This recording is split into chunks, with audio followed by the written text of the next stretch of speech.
I woke up and the house was empty. There was no one, no sound of dishes, no smell of coffee, not even the voices of my son and his girlfriend arguing in the kitchen about what to have for breakfast. Nothing. I walked barefoot down the hallway. The soles of my feet felt the cold of the wood floor, the one I had chosen myself 20 years ago when I built this house with the sweat of my work as an accountant. I opened the door to the living room. The sofa was gone, and so was the coffee table I inherited from my mother, and the floor lamp I bought in Savannah the day I got my first promotion. I walked into the dining room empty.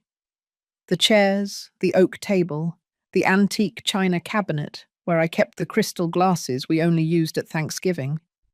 Everything had vanished. My heart started pounding so hard I felt the pulse in my temples. I ran to my bedroom. My bed was still there, and my clothes. But when I opened the living room closet where I kept some important documents, things were missing. I checked every corner of the house like a lunatic. The television, the framed pictures, even the garden pots on the patio. Where was everything? I grabbed my phone with trembling hands. I dialed my son, Jackson. Once, twice, 3 times, and on the 4th ring, he answered. "Mum?" His voice sounded calm, almost cheerful. "Jackson, where are you? What happened to the furniture? The house is—" "Oh, yeah. Mum, I'm sorry I didn't tell you sooner." He paused. "We sold a few things. Well, several things." I felt the floor moving beneath my feet. "What do you mean you sold my things? My furniture?" "Don't get upset, Ma. It's just that—" I heard his girlfriend, Tiffany's voice, laughing in the background. "It's just that Tiffany and I urgently needed the cash. We went to Paris. She always dreamed of going, you know. And well, you always say we should support each other as a couple, right?" I couldn't believe what I was hearing. "Jackson, that's my house. Those were my furnishings. Things I bought with my work, with my—" "Oh, Mum, don't overreact. They're just material things." Then his tone became almost childlike. "Besides, she deserves Paris, Mum. Tiffany has done so much for me. You always tell us that family comes first." I closed my eyes. The line cut off. He had hung up. I was left standing in the middle of that empty living room, holding the phone as if it were the only real thing I had left. In that moment, something inside me broke. But I didn't cry. I didn't scream. I didn't call the police. I smiled. Because in that empty silence, in that echo coming back from the walls with nothing to decorate them, I made a decision that would change everything. My name is Eleanor Miller. I'm 58 years old. I worked 30 years as an accountant to give my son a decent life. I was widowed 10 years ago. And this house, every nail, every tile, every window, I built it up all by myself. And what my son and that woman had just done would not go unanswered. But it wouldn't be revenge. It would be justice. And when they returned from Paris, 2 weeks later, with their suitcases full of photos and memories of the Eiffel Tower, I would have a gift prepared for them. A gift Tiffany would never forget. One that would make her pass out. Have you ever trusted someone you loved too much, only for them to betray that trust? Tell me your story in the comments. I want to read them. Sometimes the deepest wounds come from those we love the most. But let me tell you how all this began. 2 years ago, my house wasn't empty. It was full of life. I got up every day at 6 in the morning. I made French roast coffee, the kind my mother taught me to make when I was a kid. The aroma rose throughout the house like a warm hug.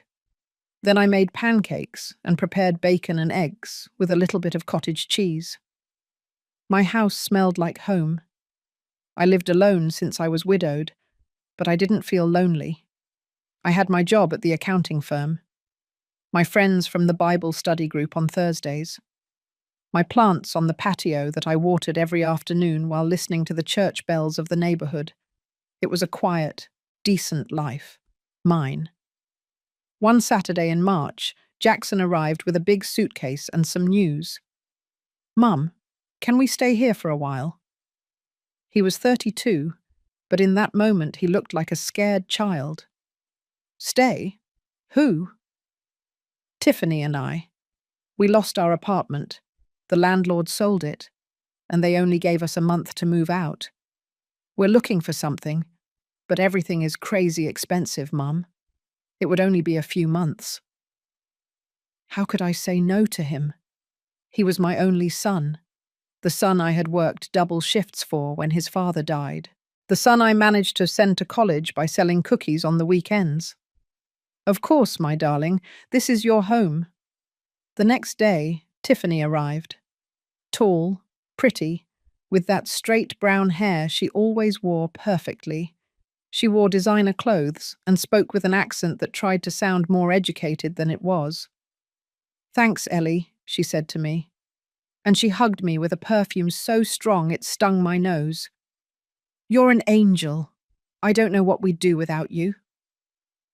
No one had called me Ellie in years, but I smiled, because my son looked at her as if she were the only important thing in the world. In the beginning, everything was manageable. I kept getting up early. I made breakfast for all three of us. Tiffany came down at 10 in the morning, always in silk pajamas, and said, "Oh, Ellie, you shouldn't have bothered." But she sat down and ate 3 pancakes with eggs. Jackson went out looking for work. He came back in the evening tired, frustrated. "The economy is tough," he would say. "No one's hiring." I would make him his chamomile tea and tell him, "Be patient, son. Something will come up." Tiffany wasn't looking for work. She stayed home watching series on my television, using my living room, my dishes, my internet. But I didn't say anything, because family comes first. That's what I was taught. And if my son loved her, I had to accept her too. The months passed. 1, 2, 6. They were still there. I stopped using the living room because it was always occupied. Tiffany watched television until 3 in the morning. When I left for work at 7, she was still sleeping with the TV on. My electric bill doubled. But I didn't say anything. One day I came home from work and found 3 of Tiffany's friends in my dining room, drinking white wine from the crystal glasses that belonged to my mother. "Ellie," Tiffany yelled. "Look, let me introduce you to the girls. We're having a business meeting. We're starting an organic makeup venture." I smiled. I said hello. I went to my room. I heard their laughter until 11 at night. Jackson was finally working.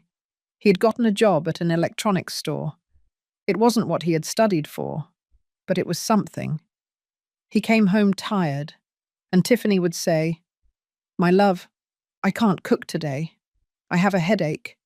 Should we ask your mum?" And Jackson would look at me with those boyish eyes that I couldn't deny anything to.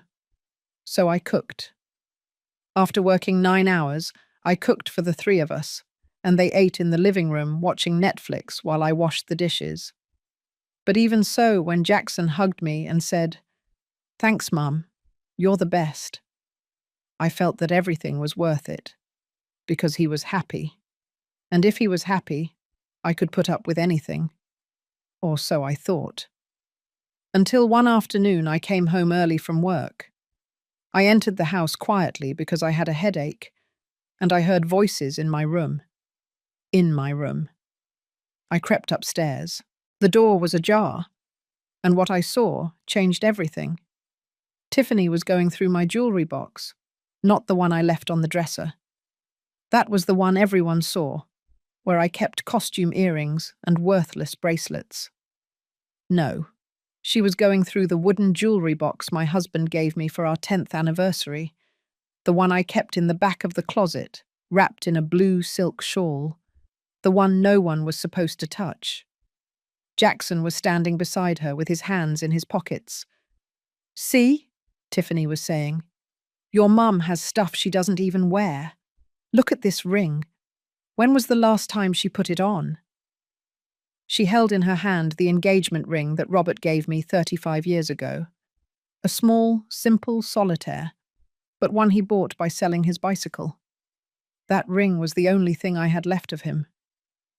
I don't know. Jackson sounded uncomfortable. I don't think she'll be okay with it.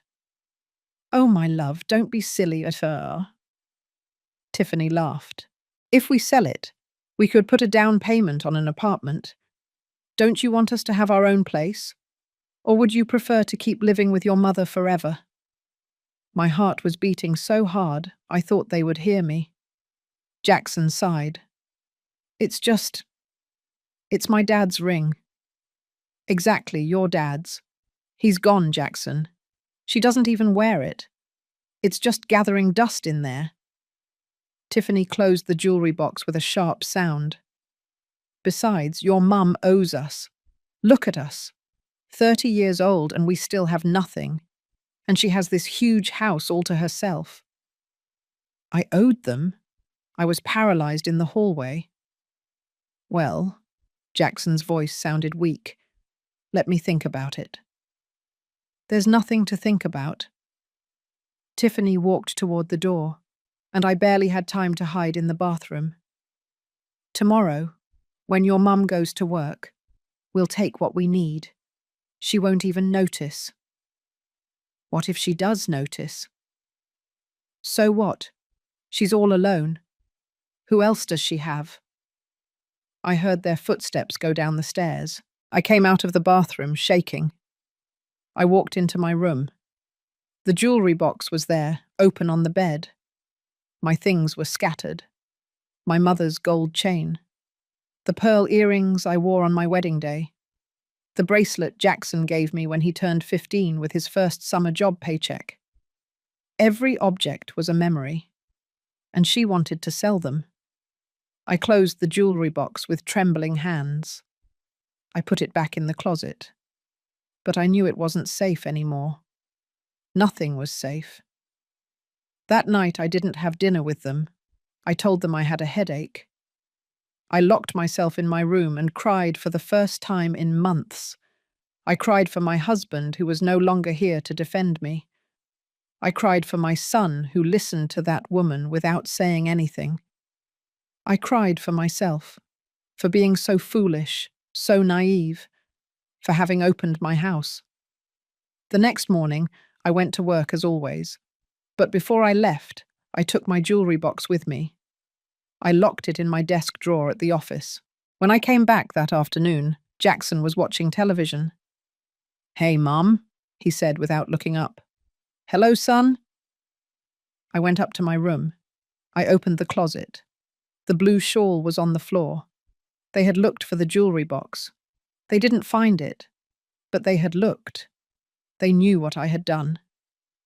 I went down to the kitchen. Tiffany was there, eating grapes from my fruit bowl. "Hi, Ellie," she said with a smile. "How was your day?" "Fine, thank you." "Did you lose something?" she asked, and her eyes shone with something that wasn't kindness, it was defiance. "No. Why?" "No reason." She put another grape in her mouth. "Just wondering." That night, while I was making dinner, I heard Tiffany talking on the phone in the living room.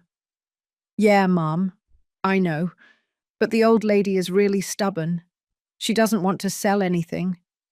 She laughed. "Don't worry, Jackson is a fool. He does what I tell him. Soon this house is going to be ours." I froze with the knife in my hand. The tomato I was slicing rolled off the table. Tiffany continued talking.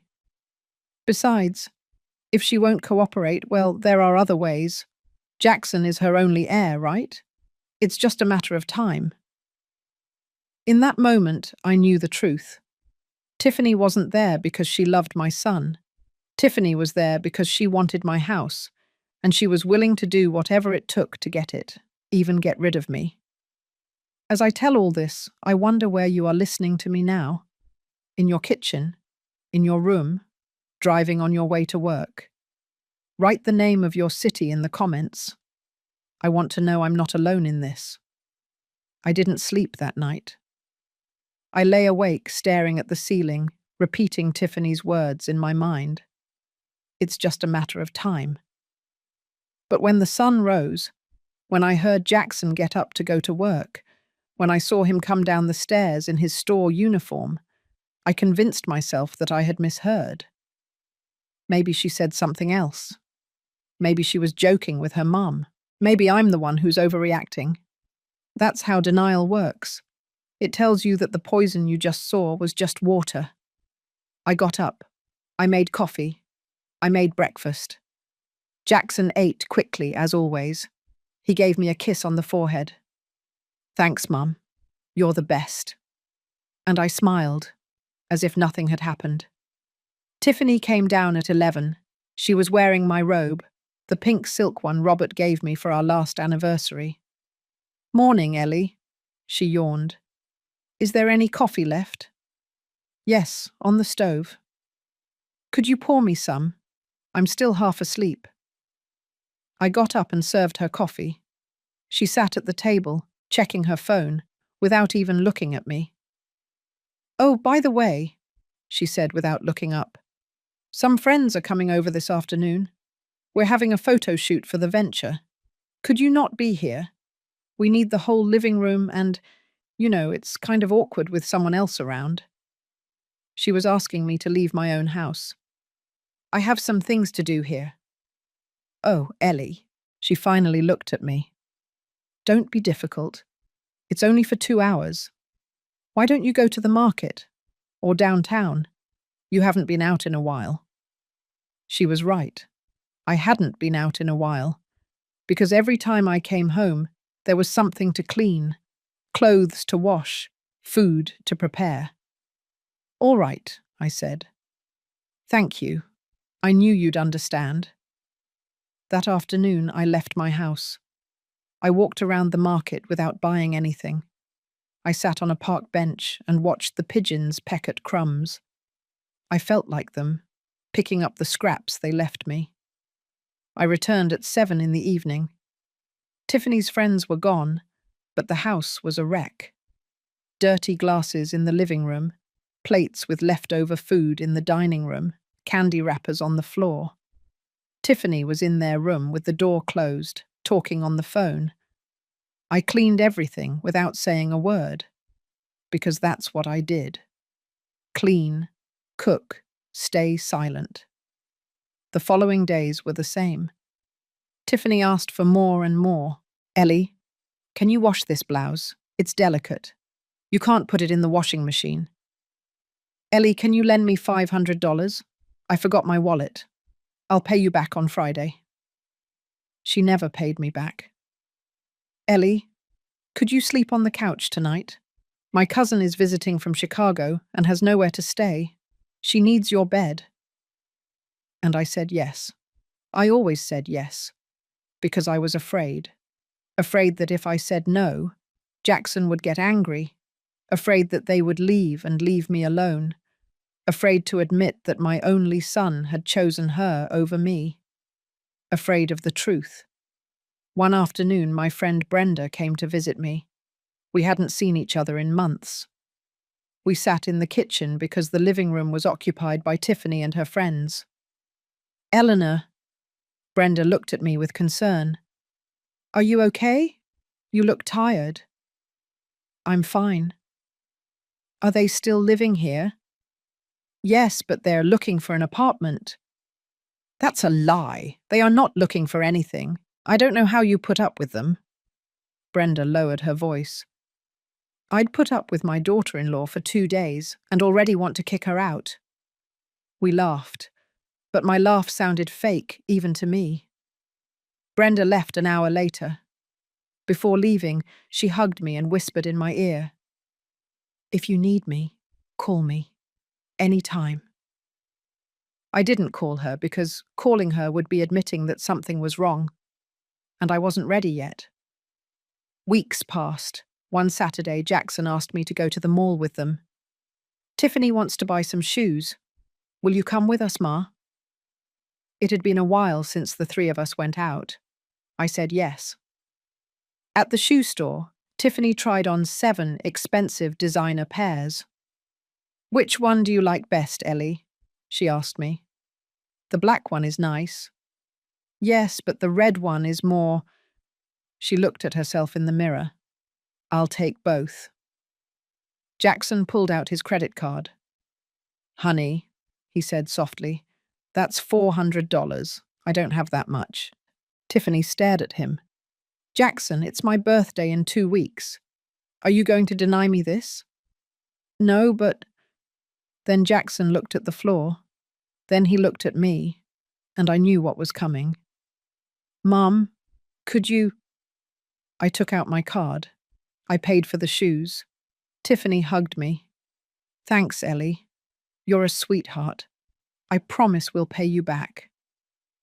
They never paid me back. On the way home, Tiffany was happy, with her shopping bags, humming a song.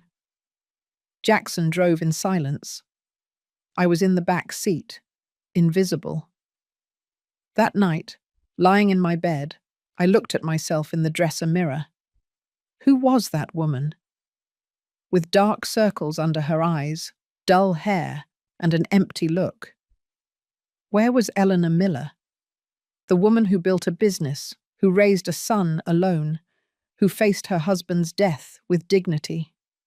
Where was she? And then, in the silence of the night, I heard voices in the kitchen. Jackson and Tiffany. I got up barefoot, slowly walking down the stairs. I don't like asking her for money all the time. That was Jackson's voice. Well then, get a better job. Tiffany answered with annoyance. I'm not going to marry someone who earns a pittance. Marry? Tiffany, we talked about this. I can't get married now. I don't even have money for the ring. Exactly. That's why we need to sell things. Your mum has this huge house. Why don't we convince her to sell it and give us half? Anyway, she's old. What does she need so much space for? I was petrified on the staircase. I can't ask her that. Of course you can. Tiffany walked closer to him. My love, think about our future, the children we're going to have. Do you want to raise them here, with your mum breathing down our necks? She's lived her life. Now it's our turn. There was a silence, long, eternal. You're right, Jackson finally said. And in that moment, something inside me woke up. It wasn't pain. It wasn't sadness. It was clarity. I didn't go up to my room. I stayed there, on the stairs, in the darkness, listening as my son and that woman planned my life as if I no longer existed, as if I were a bother, an obstacle between them and their happiness. Finally, I heard their footsteps. They went to their room. The door closed. Only then did I go upstairs. I went into my room and sat on the bed. I didn't turn on the light. I stayed there, in the gloom, with my hands in my lap. And for the first time in months, I didn't cry, because there were no more tears. There was only a cold, clear question, like glass. What else are they hiding from me? The next morning I got up before dawn. I didn't make coffee. I didn't make breakfast. I dressed in silence and left the house at 5:30 in the morning. I took the bus and arrived at the office while it was still closed. I sat on a bench outside and waited. At 7, Mr. Peterson, the head accountant, arrived. Eleanor, what are you doing here so early? I needed to get out of the house, I simply said. He didn't ask anything else. He opened the office and we went in. I worked that day like never before. I checked bank statements. I organized invoices. I did everything mechanically without thinking, because if I thought, I would fall apart. I returned home at 8 in the evening, later than usual. When I opened the door, the living room was dark, silent. I went up the stairs. The door to Jackson's room was ajar. I heard voices. "She's getting weird." That was Tiffany. Weird how? She didn't even make us breakfast today. And look at her now. Where was she? Working, I guess. Exactly, working. Tiffany paused. "Did you know your mum has 2 savings accounts? One at Chase Bank and one at Bank of America?" My blood ran cold. How did she know that? "How do you know that?" Jackson asked. "I found the bank statements when I was cleaning her room. They're in her nightstand drawer." "Jackson, your mum has almost $800,000 saved. $830,000 to be exact. It was my retirement. The money I had saved for 30 years. Dollar by dollar. Sacrifice by sacrifice. It was everything I had left for my old age." "We can't touch that," Jackson said, but his voice sounded weak. "I didn't say we should touch it. I said we know it exists." Tiffany lowered her voice. "Look, I'm not saying we should steal anything from your mum, but when she, you know, is no longer around—" "Tiffany, it's the truth, Jackson. We can't live forever waiting. Your mum is already 58. She has high blood pressure. She smokes secretly. Have you seen how she gets out of breath when she goes up the stairs?" I didn't smoke. I had never smoked in my life. "Besides," Tiffany continued, "legally you're her only heir. This house, her savings, everything will be yours. Ours. It's just a matter of, well, of being patient." There was a silence. "What if she doesn't want to leave me anything?" Jackson asked. "What if she makes a will and leaves everything to a charity or something?" That had never occurred to me. "But now, that's why we have to make sure that doesn't happen," Tiffany said. "You have to be closer to her, make her feel important, make her feel like you need her. Old people are like that. They love feeling useful." Old people. That's what I was to her. An old person. Not Eleanor. Not the woman who had worked all her life. Not the mother who gave everything for her son. An old person. An obstacle. Something to wait for to die. I walked away from the door. My legs were shaking. I went into my room and locked the door. I sat on the bed and opened the nightstand drawer. The bank statements weren't there. I always kept them in a brown folder, in the back of the drawer, under my scarves. They were gone. She had checked them. She had read them. She knew exactly how much money I had. And she wanted it. The following days were strange. Jackson started acting differently with me. He came home early from work and asked, "How was your day, Mum?" He helped me set the table. He asked me if I needed anything from the supermarket. He was following Tiffany's plan, making me feel important, so I wouldn't change my will, and I acted as if nothing had happened. "Thanks, son. That's so sweet of you." I smiled. I cooked. I talked about my day, but inside I wasn't the same. One afternoon, while they were out, I did something I had never done. I checked their room. I opened drawers. I looked through their things. I looked for proof of what I already knew in my heart. In Tiffany's closet, I found new clothes, tags still attached, expensive shoes, designer bags, all bought with money they didn't have. In the nightstand drawer, I found a notebook. I opened it. It was like a diary, but not of feelings. It was a plan. On the first page it said, "Operation Own Home." I felt the floor moving beneath my feet. I turned the pages with trembling hands. Everything was there. Dates, strategies, objectives. March, move in with Ellie, make her feel needed. April, start using her things, establish territory. May, get info on her bank accounts. June. Make Jackson emotionally indispensable to her. July. Suggest Jackson ask her for a loan to invest in our future. And on the last page, written in red ink, final goal, get the house put in Jackson's name before Ellie turns 60. Old folks are harder to legally convince. If the easy way doesn't work, consider Plan B. Plan B. There were no more details, but I didn't need any more. I closed the notebook with trembling hands and put it back exactly where it was. I left the room. I went down to the kitchen. I poured myself a glass of water. My hands were shaking so much that I spilled the water. I heard the front door open. "We're home, Mum," Jackson yelled. I took a deep breath. I dried my hands on my apron. "I'm in the kitchen." They came in with grocery bags. "We brought you your favorite bread," Jackson said, smiling. "The cornbread you like." "That's sweet, son. Thank you." Tiffany looked at me. Her dark eyes studied me for a second, as if she knew.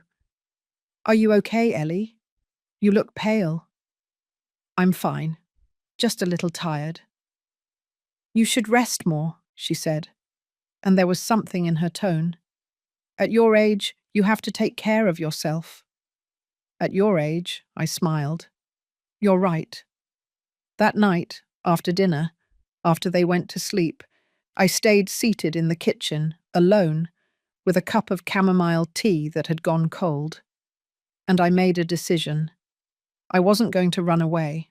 I wasn't going to cry. I wasn't going to beg them to treat me well. I was going to act, but with intelligence. Because if my 30 years as an accountant had taught me anything, it was that numbers don't lie. And I was very good with numbers.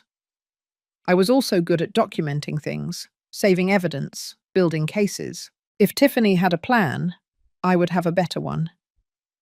I went up to my room.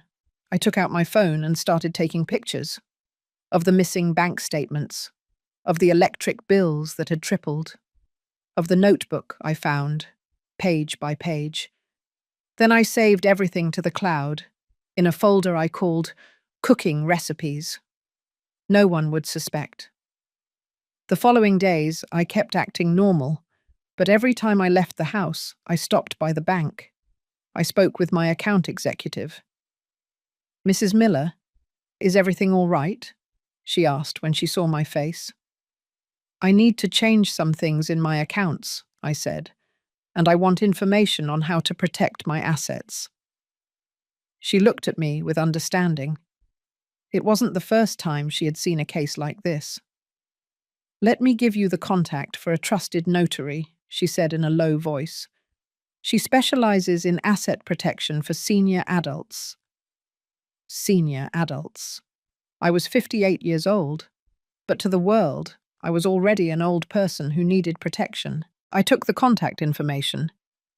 3 days later, I had an appointment with the notary. Her name was Attorney Sarah Jenkins, a woman in her 40s, with a serious but kind look. I told her everything.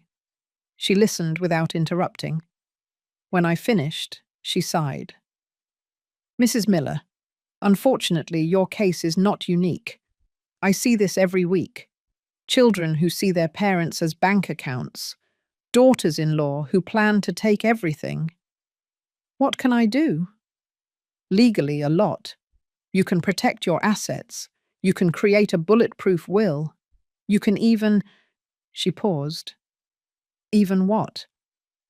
"You can document the economic and emotional abuse.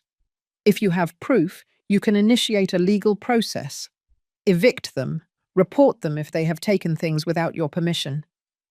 "Evict them? My own son? I don't know if I can do that." "I understand," the attorney said with empathy. "But think about this. What do you think they'll do when you are no longer useful to them? Do you think they'll take care of you? Or do you think they'll wait for you to be gone?" I knew the answer. Take your time to think about it. But in the meantime, protect what you can. Your savings, your house, your dignity. I left that office with a knot in my stomach, but also with clarity. I was no longer the Eleanor who cleaned and kept silent. I was the Eleanor who documented and planned. And when the day came that I woke up and the house was empty, when I saw that they had sold my things, when Jackson told me on the phone, "She deserves Paris, Mum," I was no longer surprised, because I was expecting it. And I already had my answer prepared. An answer that would teach them that justice does not always come from the courts. Sometimes it comes from patience, from intelligence, and from 2 weeks of perfect preparation. Have you ever discovered something that completely changed how you viewed someone? Have you ever found proof that they were lying to you? Tell me in the comments. Sometimes the truth hurts, but it also frees you. The day I woke up and the house was empty was a Tuesday, a common Tuesday, one of those that seemed just like all the others. I got up at 6 in the morning, as always, opened my eyes, and the first thing I saw was the ceiling of my room. The same cracks I had seen for years, the same damp spot in the corner that Robert always promised to fix. I got up, put on my slippers, and went downstairs. But something was different. The silence was distinct. It wasn't the silence of a sleeping house. It was the silence of a dead house. I reached the bottom of the stairs, and the living room was empty, completely empty. At first I thought I was dreaming. I closed my eyes, opened them again. Nothing. The green velvet sofa I bought 15 years ago, gone. The coffee table where Robert and I used to have coffee on Sunday mornings, gone. The floor lamp I inherited from my mother, gone. Even the curtains, even the damned curtains, they had taken. I walked barefoot toward the dining room. My feet felt heavy, as if I were walking at the bottom of a lake. The dining room wasn't there either. The oak table where we celebrated Jackson's first birthday, the 8 perfectly matching chairs, the antique china cabinet that cost me 6 months of savings. Everything. They had taken everything. I went to the kitchen almost running. The stove was still there, the refrigerator too, but the hanging copper pots that Robert brought me from Savannah, gone. The set of ceramic plates we used for parties, gone. Even the blender my sister gave me when I got married, even that. I opened the pantry with trembling hands. The spice jars, the ones I had organized alphabetically, were gone. The coffee mugs I collected from every city I visited were gone. I opened the refrigerator, empty. They had even taken the food, the ham, the cheese, the fruit, the yogurt, even the milk, as if nothing had ever existed. I leaned against the kitchen wall and tried to breathe, but I couldn't. It was as if someone had punched me in the chest, as if the air had become solid. I ran up to my bedroom. My bed was there, my clothes too. The closet had my things. But when I opened the nightstand drawer, my watch, the gold watch Robert gave me for our 20th anniversary, was gone. I opened the closet, the shoebox where I kept emergency cash, $2,000 I had there for months, was gone. I went to the guest room, the one they used, empty. Not a single suitcase, not a piece of clothing, not a sign that they had ever lived there, like ghosts. I returned to the empty living room. I stood in the center. The morning sun came in through the curtainless windows. The light was so bright it hurt. And there, in the middle of that empty space, I found a note, a simple white note on the wooden floor. I picked it up with trembling hands. I recognized Jackson's handwriting immediately. Mum, we urgently needed money. Tiffany and I went to Paris for a few days. She always dreamed of going, and I wanted to give her that. We sold some things to be able to afford the trip. Don't worry. They weren't important thing. Just old furniture. We'll be back in 2 weeks. Love you, Jackson. I read that note 3 times, then 4. Then I read it until the words became blurry. They weren't important things, just old furniture. Just old furniture. That sofa I bought when Jackson was 3. That's where I sat to read him stories every night. That table was where we had family dinners, where Robert announced his work achievements, where Jackson blew out the candles on his birthday cakes. That lamp was my mother's, the only physical thing I had left of her after she died. Old things, they were my life. Every object in this house had a story, a memory, a piece of my soul, and he, my son, called them old things. I sat down on the floor, right there, in the middle of the empty living room, and for the first time in months, something inside me truly broke. But I didn't cry. There were no more tears, only a cold, crystalline, perfect fury. I grabbed my phone. I called Jackson. Once, twice, 3 times. On the 4th ring, he answered. "Mom?" His voice sounded distant, with background noise, people talking, music.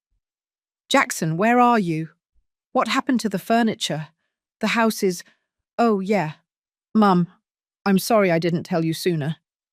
He paused, and I heard Tiffany laughing in the background. "We sold a few things.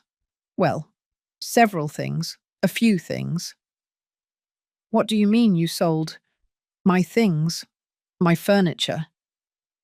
"Don't get upset, Ma." His voice sounded so casual, so unconcerned.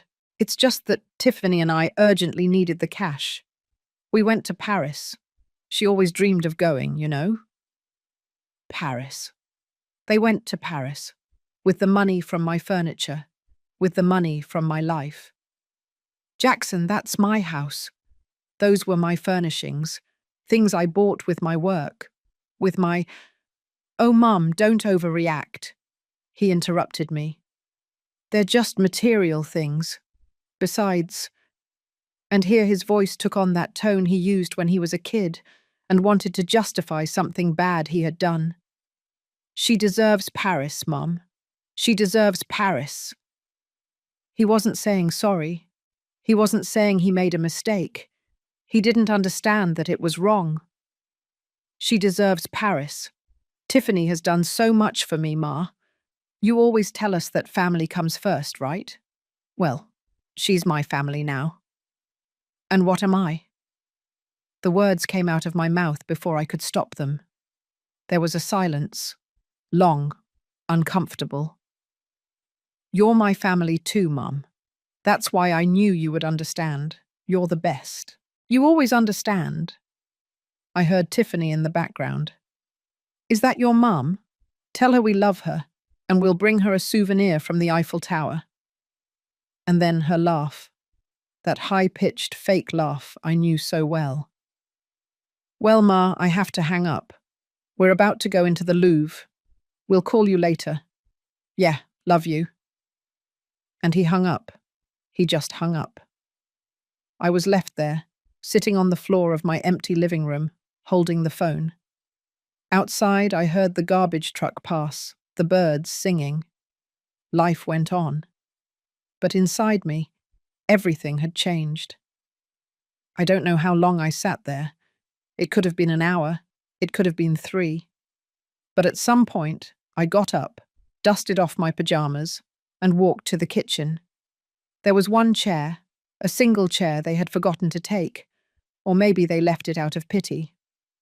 I sat down, took out my notebook, the one I always carried to jot down expenses and to-do lists, and started writing. List of what they took. Green velvet sofa, approximate value, $12,000. Wooden coffee table, value $8,000. Floor lamp, mother's inheritance, sentimental value, incalculable. Dining table with 8 chairs, value $35,000. Antique china cabinet, value $20,000. 55-inch Samsung TV, value $15,000. Pictures, 5 in total, value $10,000. Copper pots, value $5,000. Ceramic plates, service for 12, value $8,000. Blender, coffee maker toaster, value $3,000. Clay pots, value $2,000. Persian rugs, 2, value $40,000. Robert's gold watch, value $20,000. Cash, $2,000. I kept writing. Every object. Everything. At the end of the list, I totaled it up. $180,000. They had taken $180,000 worth of things to go to Paris, so that she could deserve Paris. I closed the notebook and then I smiled. It wasn't a happy smile. It was a smile of comprehension, of absolute clarity, because in that moment I understood something fundamental. My son was lost, not the boy I raised, not the child who hugged me and said, "I love you, Mum," before going to sleep. That child no longer existed. The man who had just stolen from me to go on vacation with his girlfriend, that wasn't my son. He was a stranger who looked like him. And Tiffany was exactly what I always knew she was. A thief. An intelligent, patient thief, but a thief nonetheless. And now that they had gotten what they wanted for that trip, they would come back for more. They would come back and ask me for a loan. They would come back and convince me to sell the house because I'm too old to maintain it. They would come back and make me sign papers I wouldn't understand. They would come back to destroy me, unless I acted first. I got up from that chair, went to my room, took out the card for Attorney Sarah Jenkins, the notary, and dialed her number. Attorney Jenkins. Attorney, this is Eleanor Miller, the woman who came to see you last week. Mrs. Miller, how are you? Did something happen? Yes. My voice sounded calm, almost cold. I need to see you today. It's urgent. Can I see you in 2 hours? Does that work for you? Perfect. I hung up, showered, dressed. I put on the most formal clothes I had, a black business suit I wore for important meetings at the office. I put on makeup, not much, just enough to look professional. I looked at myself in the mirror. I was no longer the Eleanor who cleaned and kept silent. I was no longer the Eleanor who begged for love. I was the Eleanor they had created, and that Eleanor had no mercy. I arrived at the notary's office at 11 in the morning. Attorney Jenkins received me immediately. Her face showed concern when she saw me. Mrs. Miller, what happened? I told her everything. I showed her Jackson's note. I showed her the photos I had taken of the empty house. I showed her the detailed list of what they had taken. She listened in silence. Her expression went from concern to indignation. This is theft, she finally said. Aggravated theft due to breach of trust. We can file a criminal complaint against them. I don't want to report them. No, I said calmly. I want something better. What? I want to protect what I have left. I want to make sure they can never touch anything of mine again. And I paused. I want to teach them a lesson they'll never forget. The attorney smiled. It wasn't a professional smile. It was the smile of a woman who had seen these types of cases before. Tell me what you have in mind. And then I told her my plan. A plan that had been forming in my mind since I saw that empty house. A plan that required patience, intelligence, and exactly 2 weeks. When I finished explaining, the attorney nodded. It's legal. Completely legal. And if I may say so, it's brilliant. Can you help me? I can, and I will, but we need to act fast. If they return in 2 weeks, we have to have everything ready for when they knock on that door. Then let's begin. The next 2 weeks were the most intense of my life. Day 1, I went to the bank. I withdrew all the money from my savings accounts and transferred it to a new account. An account only I knew about, at a different bank, with a different branch. $830,000. Safe. Day 2, I hired a locksmith. I explained that I needed to change all the locks on the house. All of them. The front door, the back door, the windows, the garage door. All of them, right? Day 3, I went to a moving company. I asked them to move all of Jackson and Tiffany's things. Where should we take them? To the garage. To the garage? Yes, all their things. Clothes, shoes, books, everything. Pack it well and store it in the garage.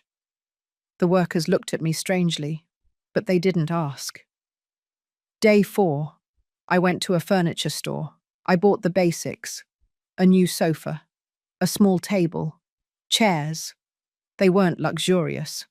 They weren't expensive. But they were mine. Day 5, I installed security cameras, 3 of them.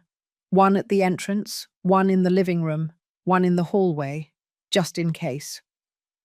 Day 6, I returned to Attorney Jenkins. We signed documents, many documents, a new will, a revoked power of attorney, a deed for the house exclusively in my name, with a protection clause. With this, the attorney explained, no one can sell, mortgage, or do anything with your house without your notarized consent, not even your son. Perfect. Day 7, I called my boss. I explained that I needed 2 weeks of vacation. Are you okay, Eleanor? I'm perfectly fine. I just need time to sort out some personal matters. They gave me the vacation. Day 8, I went to a psychologist. Not because I felt unwell, but because I needed documentation. Doctor, I need you to evaluate my mental state. I need a certificate stating that I am perfectly sane, that my decisions are conscious and rational. The doctor evaluated me. 3 hours of tests. In the end, she gave me a certified document. Mrs. Eleanor Miller is in full possession of her mental faculties. She shows no signs of cognitive decline, depression, or psychological manipulation. Her decisions are made freely and consciously. Perfect. Day 9, I hired a different lawyer, one specializing in civil and family law.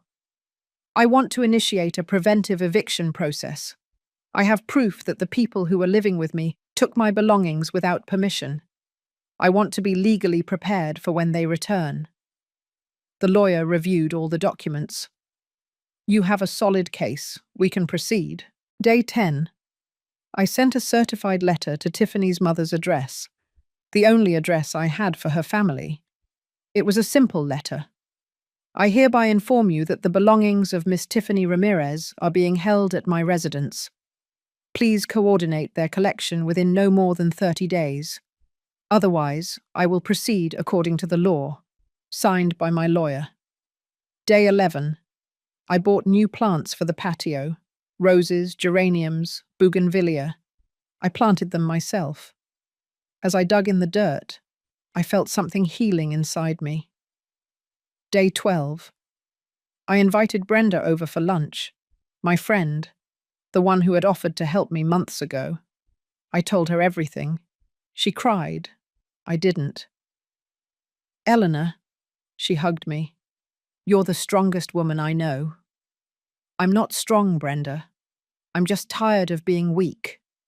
Day 13. I cleaned the house, from top to bottom, like never before. I washed floors. I scrubbed walls. I cleaned windows. I erased every trace of them. Day 14. I went to the hairdresser. I cut my hair. I colored it. Then I went to a store and bought new clothes. Clothes that I liked. Not old lady clothes. Colored dresses, modern blouses. I looked at myself in the fitting room mirror. I didn't recognize the woman looking back at me, and I liked that. Day 15. It was Monday. Their flight arrived at 6 in the evening. I woke up early. I made coffee. I ate breakfast quietly. I checked that everything was in order. The new locks, the things in the garage, the legal documents, the cameras working. Everything perfect. At 3 in the afternoon, I sat on my new sofa, in my living room with my new things. I turned on the television and put on a movie, and I waited. Because I knew that when they knocked on that door, when they tried to open it with their keys, when they realized they no longer worked, that's where true justice would begin. Not the justice of the courts, not the justice of revenge, the justice of consequences. The kind that arrives when people finally understand that everything you give comes back. And what they had given me, it was time to return it. I still wonder if I did the right thing. And you? What would you have done in my place? Would you have forgiven? Or would you have acted like me? Tell me in the comments. Sometimes, the hardest decisions are the ones that define us the most. I heard the taxi at 6:15 in the evening, the engine, the doors closing, the laughter, their laughter. I stayed seated on my new sofa. I didn't get up. I didn't run to the window.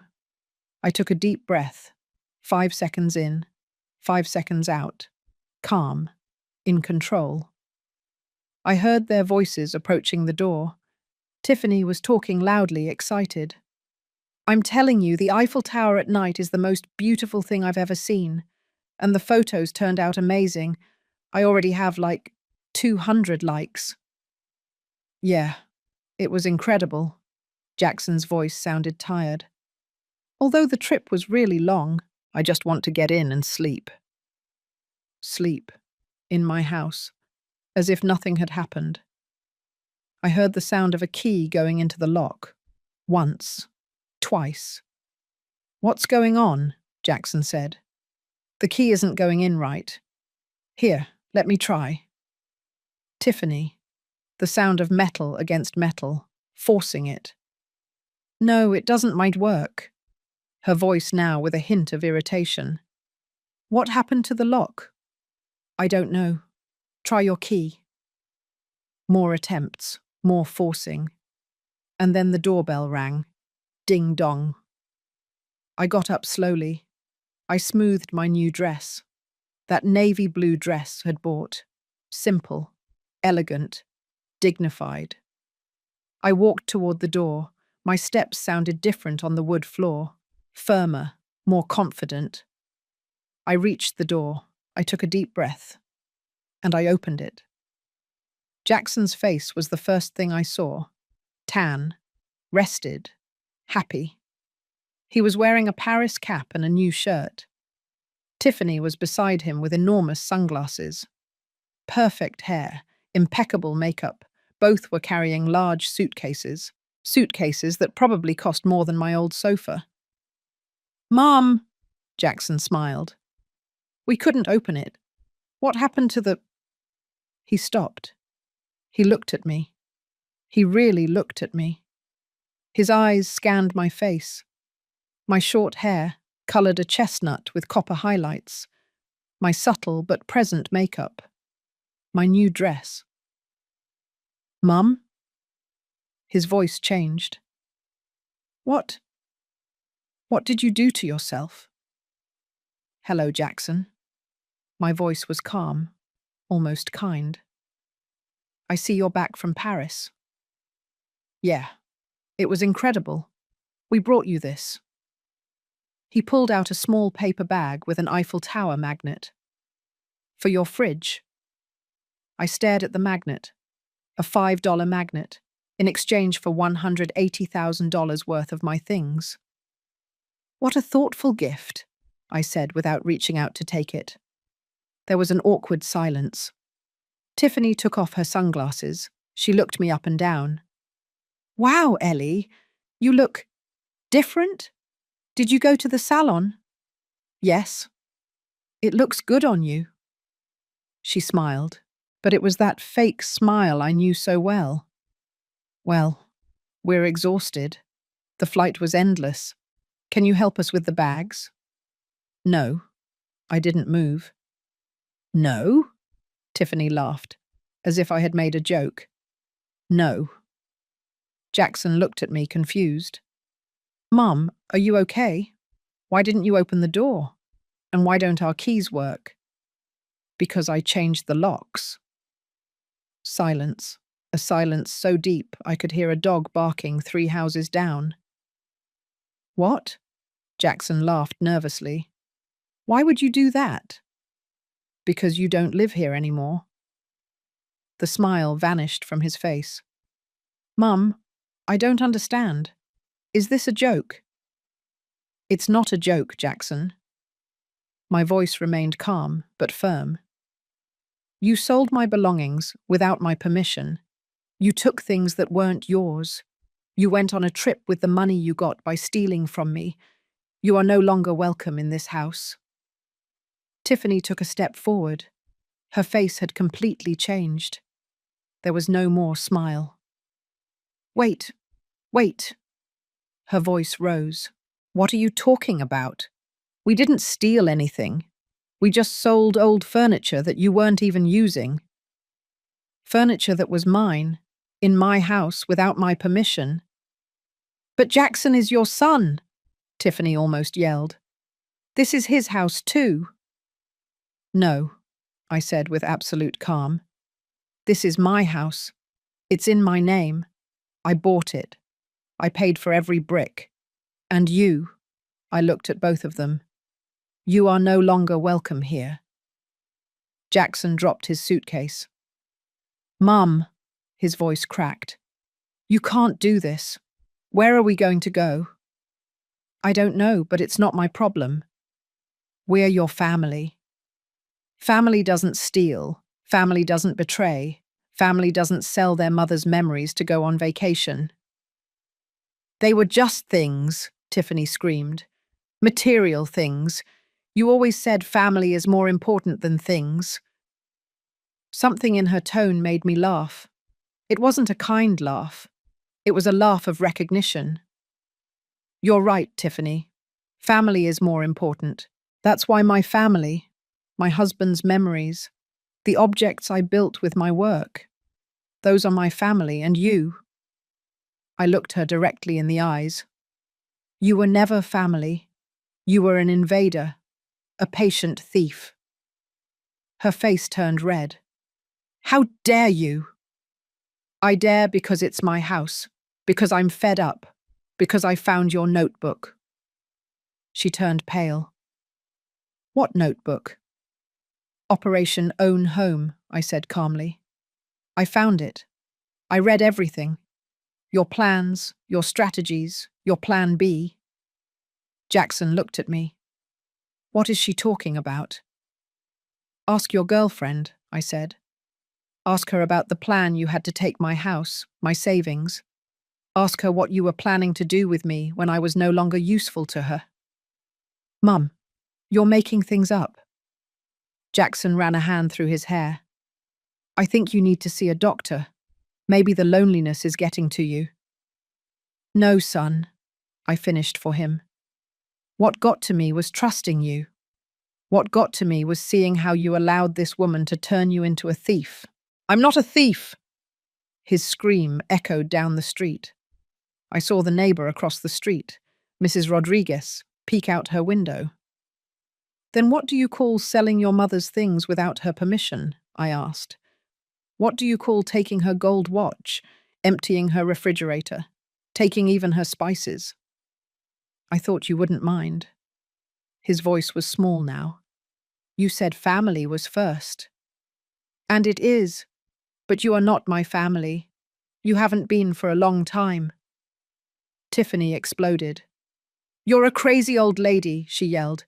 After all we did for you, we kept you company. You weren't alone. And this is how you repay us? Company? My voice rose for the first time. Company? You used my house as a hotel. You ate my food. You wasted my electricity, my water, my internet. You kicked me out of my own living room. You made me sleep on the couch so your cousin could have my bed. You asked me for money you never gave back. You went through my private things. You planned to rob me. And now you tell me you kept me company. At least I was here. Tiffany had tears of rage. You have no one else. Without us, you're alone. I smiled. It was the first genuine smile I'd had in months. I'd rather be alone than be surrounded by thieves. Stop it! Jackson raised his hands. Mum, please, we made a mistake. I'm sorry, I really am sorry. But we can't be left on the street. Give me a chance. We can talk. We can fix this. There's nothing to fix. I'm your son. You are. And that's exactly why it hurts more. I felt a lump in my throat, but I didn't cry. But you made your decision, Jackson. You chose this woman over me. You chose to steal from me over respecting me. You chose Paris over your mother. It wasn't like that. Yes, it was. And now I choose my dignity over you. Tiffany took a threatening step toward me. You know what? I feel sorry for you. You're a bitter old woman who's going to die alone. And when that happens, do you know who will inherit everything? Jackson. It'll all be ours anyway. I smiled again. No, it won't be. What? I changed my will, I said with absolute calm. I hired a notary. I drew up new documents. This house has protection clauses. My savings are protected. And when I die, everything will go to a foundation for abused women. Her face crumpled. No, you can't do that. I already did. I have all the certified documents. Plus, I pulled out my phone. I have everything recorded. Every word you said, every threat, every insult. Jackson froze. You're recording us? Not just me. I subtly pointed to the cameras I had installed.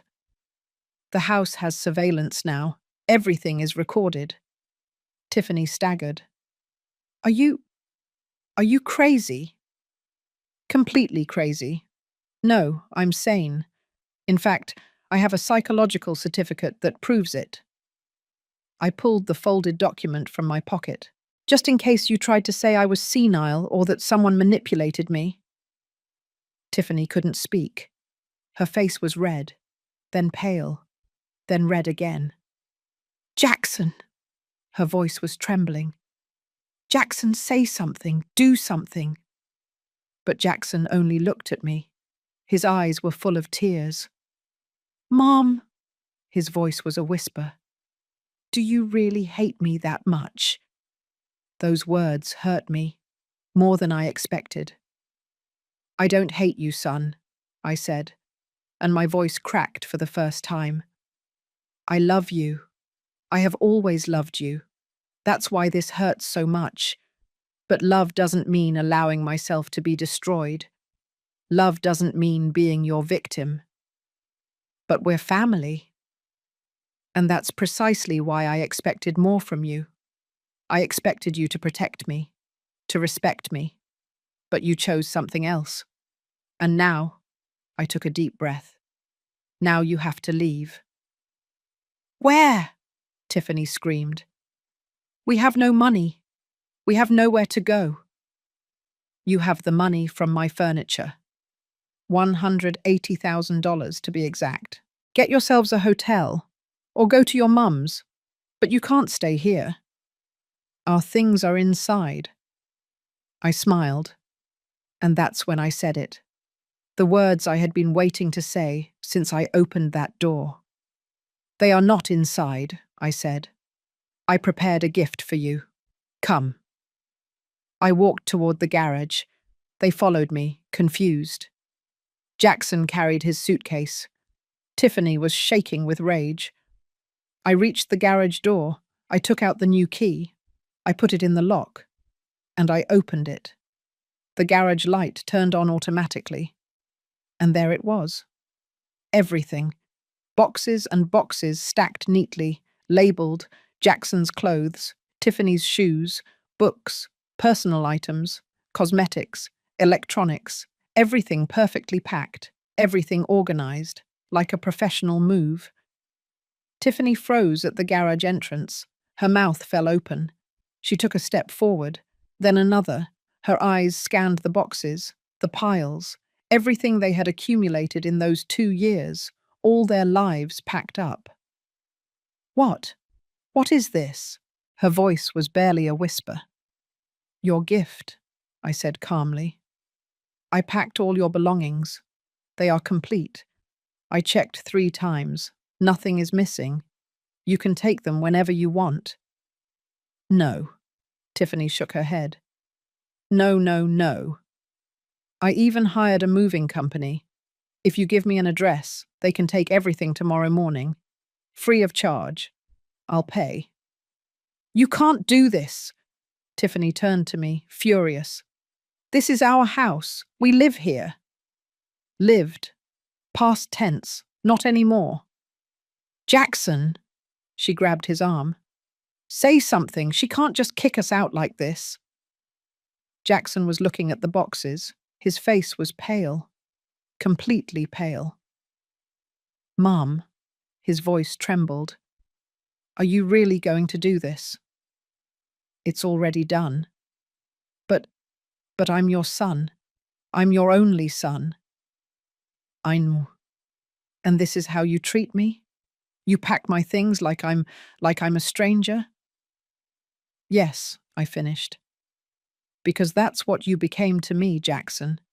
The son I raised wouldn't have robbed his mother. The son I raised wouldn't have allowed his girlfriend to plan to take everything I own. I didn't know about that notebook, he yelled. But you knew you sold my things. You knew it was wrong. And yet you did it. And when I called you, when I begged you to explain, you told me she deserved Paris. His eyes filled with tears. I wanted to make her happy. And what about my happiness? What about my pain? Did you ever think about me?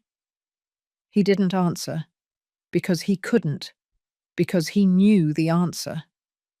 Tiffany started to hyperventilate. No, no, no. She paced in circles. This can't be happening. Not this. She walked up to a box. She opened it. She pulled out a dress. One of those expensive dresses she used to buy. She clutched it against her chest. I worked for this. All of this is mine. Mine! And you can take it, I said. All of it. Every shoe, every blouse, every accessory. But you can't take it in my house.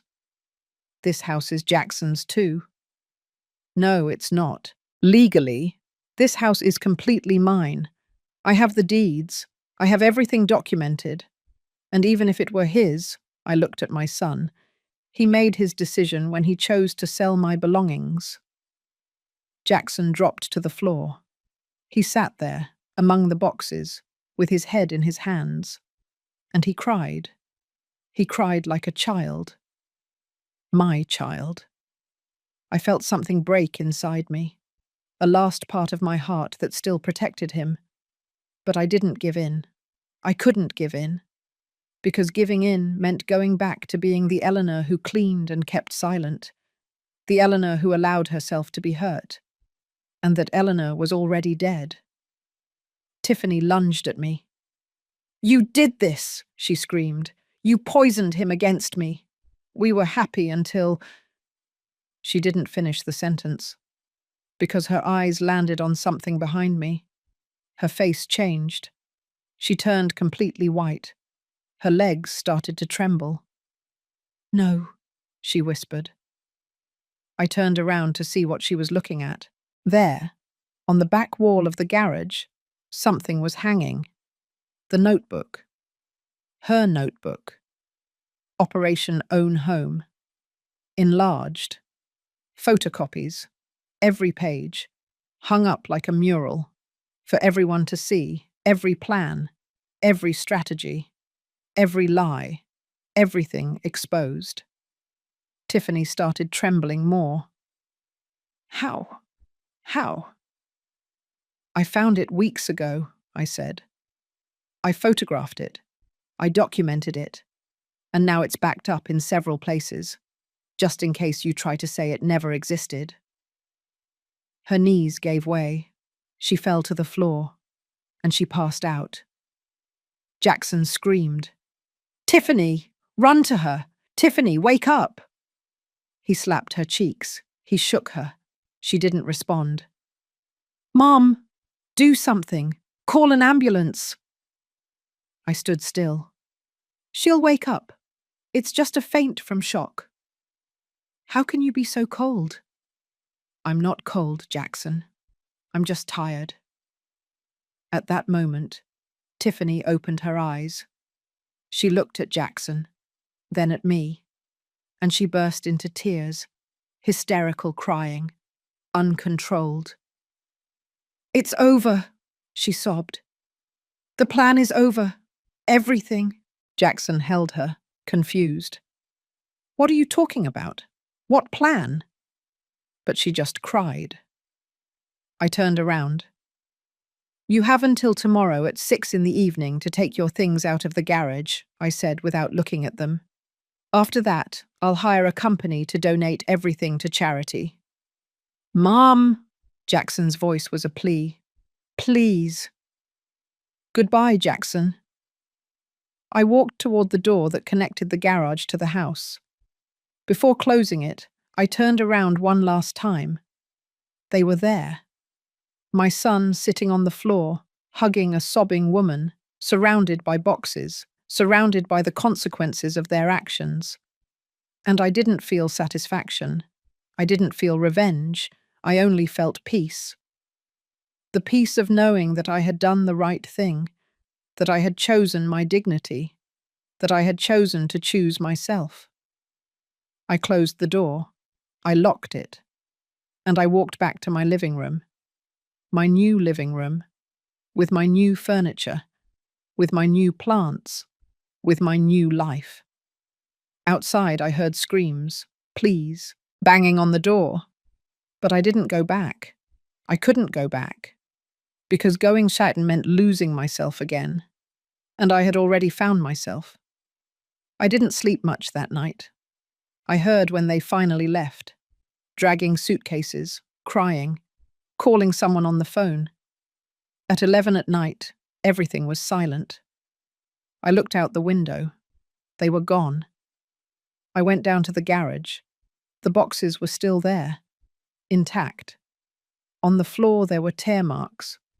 And a note written in Jackson's shaky handwriting. "Mum, I don't know what to say. I don't know how to fix this. I just want you to know that I'm sorry. So sorry. Forgive me for everything. I love you, Jackson." I took the note. I read it. And I cried. I cried everything I hadn't cried in weeks. I cried for the son I lost. I cried for the family we never had. I cried for the wasted years. But I also cried with relief, because finally I was free. The first 3 days were the hardest, not because I regretted it, but because the silence was so profound that it hurt. The first morning after they left, I woke up with the sun coming through the window. There was no sound of voices, no television on, no footsteps on the floor above. Just silence. I got up. I went down to the kitchen. I made coffee for one person. I sat at my new table. In my kitchen that smelled clean, new, mine. And I cried into my coffee. I didn't cry for them. I cried for myself. For the years I lost. For the times I kept silent. For every moment I chose false peace over my dignity. I cried for the Eleanor who no longer existed. But when I finished crying, I wiped my tears, I drank my coffee, and I moved on. Because that was the only thing I could do, just live. The second day, I went back to the garage. The boxes were still there, intact. No one had come for them.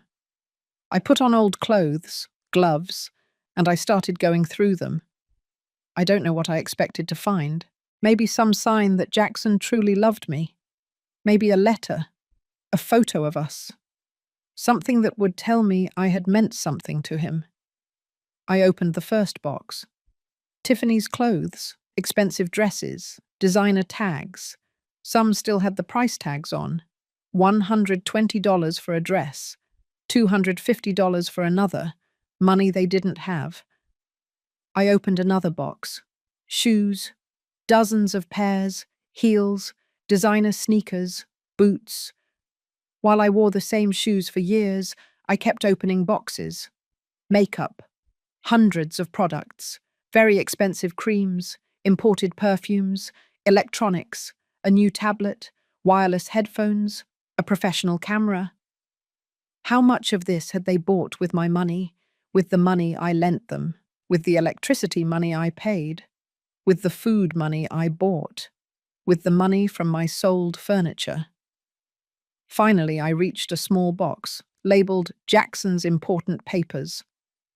I opened it with trembling hands. Inside there were documents, his birth certificate, his college degree, old photos. And there, a photograph. It was of Jackson when he was 7. We were at the beach. Robert was still alive. The three of us were smiling. Jackson had a sand bucket in his hand and a huge smile. I was hugging him. He looked so happy, so innocent. Where was that boy? At what point did he become the man who robbed his mother? I touched the photograph with my finger, and then I saw something written on the back, in Jackson's childhood handwriting. My mum is the best mum in the world. I love her very, very much. Jackson, 7 years old. Something broke inside me. I sat on the garage floor, surrounded by boxes, holding that photograph. And I understood something. The 7-year-old Jackson did love me. The 7-year-old Jackson wasn't bad. But time, decisions, Tiffany, had changed him. And I couldn't save him. No one could save him except himself. I put the photograph in my blouse pocket. I would keep that one. The rest they could take or lose. It no longer mattered. The third day, Brenda came to visit me. She knocked on the door at 10 in the morning with a container of brisket and homemade tortillas. "Don't tell me you already ate," she said as soon as I opened the door, "because you need to eat some home cooking after all this." I hadn't eaten well in 3 days, just coffee and bread. "Thanks, Brenda." We went into the kitchen. She set the plates, heated the food, and we sat down. We ate in silence for a while. Finally, she spoke. "How are you?" "I don't know." "Do you regret it?" I thought about it. I really thought about it. "No," I finally said. "I don't regret it. But it hurts." "It's normal. He's your son." "He is, but Brenda, have you ever had to choose between loving someone and respecting yourself?" She nodded slowly. "Yes, with my ex-husband, the father of my children. He was an alcoholic. He hit me, but I loved him, or I thought I loved him. It took me years to understand that loving him didn't mean destroying myself." "And what did you do?" "I left him," she simply said. "I took my children and left. It was the hardest thing I've ever done in my life, but it was also what saved me." "Did you ever forgive him?" "Yes, years later, when he changed, when he stopped drinking, when he begged for my forgiveness on his knees." Brenda took my hand.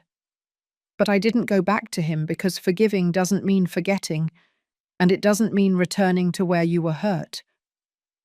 Her words stayed with me. "Do you think Jackson will change?" "I don't know, Eleanor. But what I do know is that people only change when they face the consequences of their actions. If you had forgiven him, if you had let them stay, Do you think they would have learned anything? No. Exactly. Sometimes the greatest love you can give is letting someone fall so they can learn to get up. I cried again, but this time it wasn't from pain. It was from understanding. Brenda stayed with me all afternoon. We watched a soap opera, talked about unimportant things. She left when it got dark. Before she left, she hugged me tight. "I'm proud of you," she whispered, "and your husband would be too." Those words gave me strength. The fourth day, I received a call. It was from an unknown number. I hesitated to answer, but something told me to. "Hello? Mrs. Miller?" It was a young woman's voice. "This is Megan Ramirez." The last name sounded familiar, but I didn't place it. "Yes? I'm Tiffany's sister." My blood ran cold. "Ah, please, don't hang up." Her voice sounded desperate. I want to tell you something." "I'm listening." There was a pause. I heard her breathing. "I want to apologize." I didn't expect that. "Apologize? You? Why?" "Because I knew." Her voice cracked. "I knew what Tiffany was doing, what they were planning. She told me about it. She showed off that notebook to me. She laughed at you. She said it was so easy to manipulate you. And I didn't say anything." I closed my eyes. "Why didn't you say anything?" "Because Tiffany is my sister, and I was afraid she would cut me out of her life. She's always been like that, controlling, manipulative. But she's my sister, and She started to cry. "I'm so sorry. I should have warned you. I should have done something." I didn't know what to say. "Where are they now?" I asked. "They're with my mum, at her house. Jackson's. He's doing really badly. He won't leave his room. He won't eat. He just cries." "And Tiffany?" "Tiffany," Megan paused. "Tiffany is furious. She says you're a snake, that you betrayed her, that she's going to what?" "I don't know. She talks about lawsuits, lawyers, proving that you're not of sound mind. But," Megan sighed, "it's no use. My mum already kicked her out. She told her she can't live here with that attitude, that if she lost her place, it was her own fault." Interesting. Even Tiffany's mother saw the truth. "And Jackson? He only asks about you, all the time. Do you think my mum will forgive me? Do you think I can call her? How could I have been so stupid?" Megan paused. "Mrs. Miller, I don't know you, but I think you did the right thing. My sister is toxic, and Jackson needed this lesson." "Thank you for calling," I said softly. "Is there anything else?" She spoke quickly, as if afraid I would hang up. "Tiffany has a suitcase full of your things she stole before going to Paris. Jewelry, documents, cash. She hid it at a friend's house. Can I give you the address, so you can get your things back?" Of course. Of course there were more stolen things. "Give me the address." She gave it to me. A house in the village. "And Mrs. Miller," her voice was barely a whisper, "if Jackson ever really changes, if he learns, do you think you—" She didn't finish the question, but I understood. "If he ever becomes the man he should have always been," I said. "If he recognizes his mistakes and truly changes, not just in word, then we'll talk.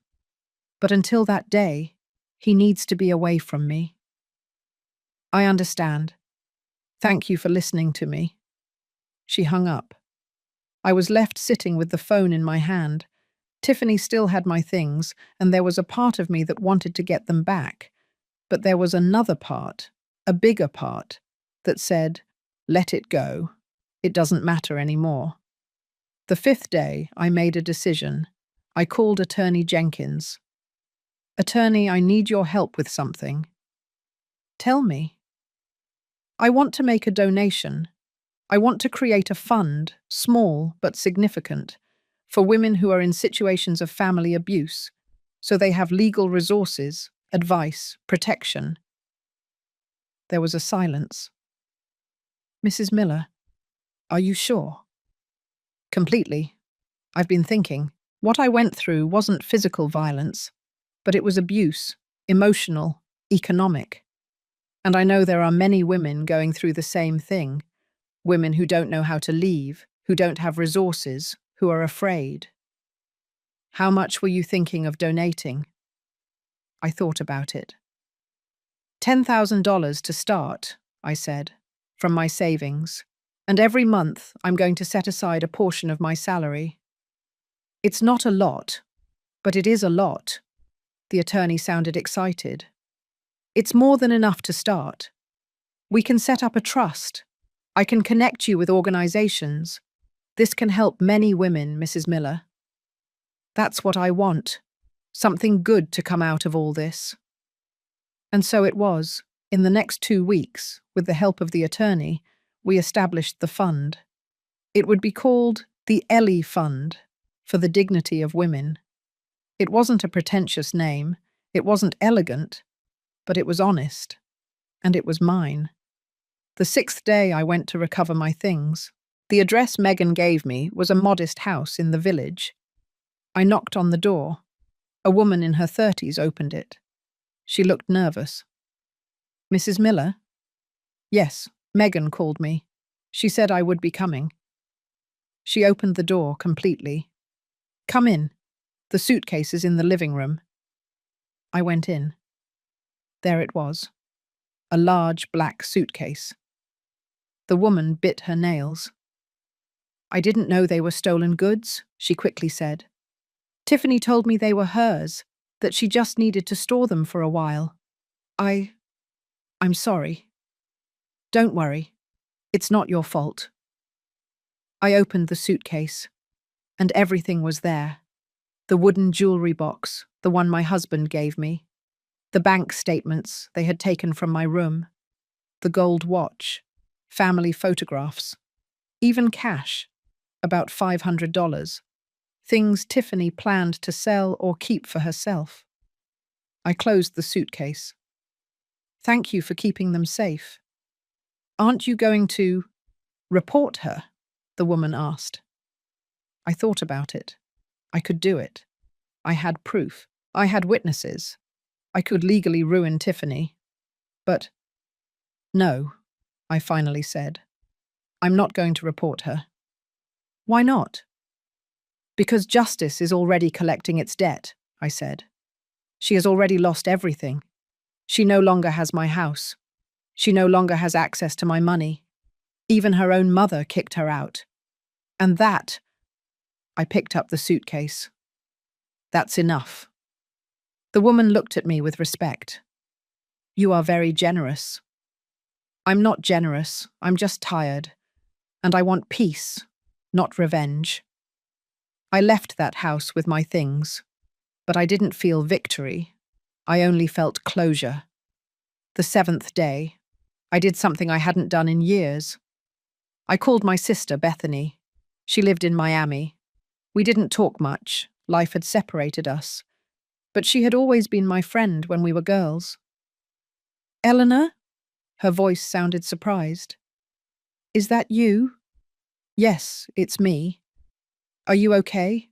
You haven't called in years. I know, and I'm sorry. I took a deep breath.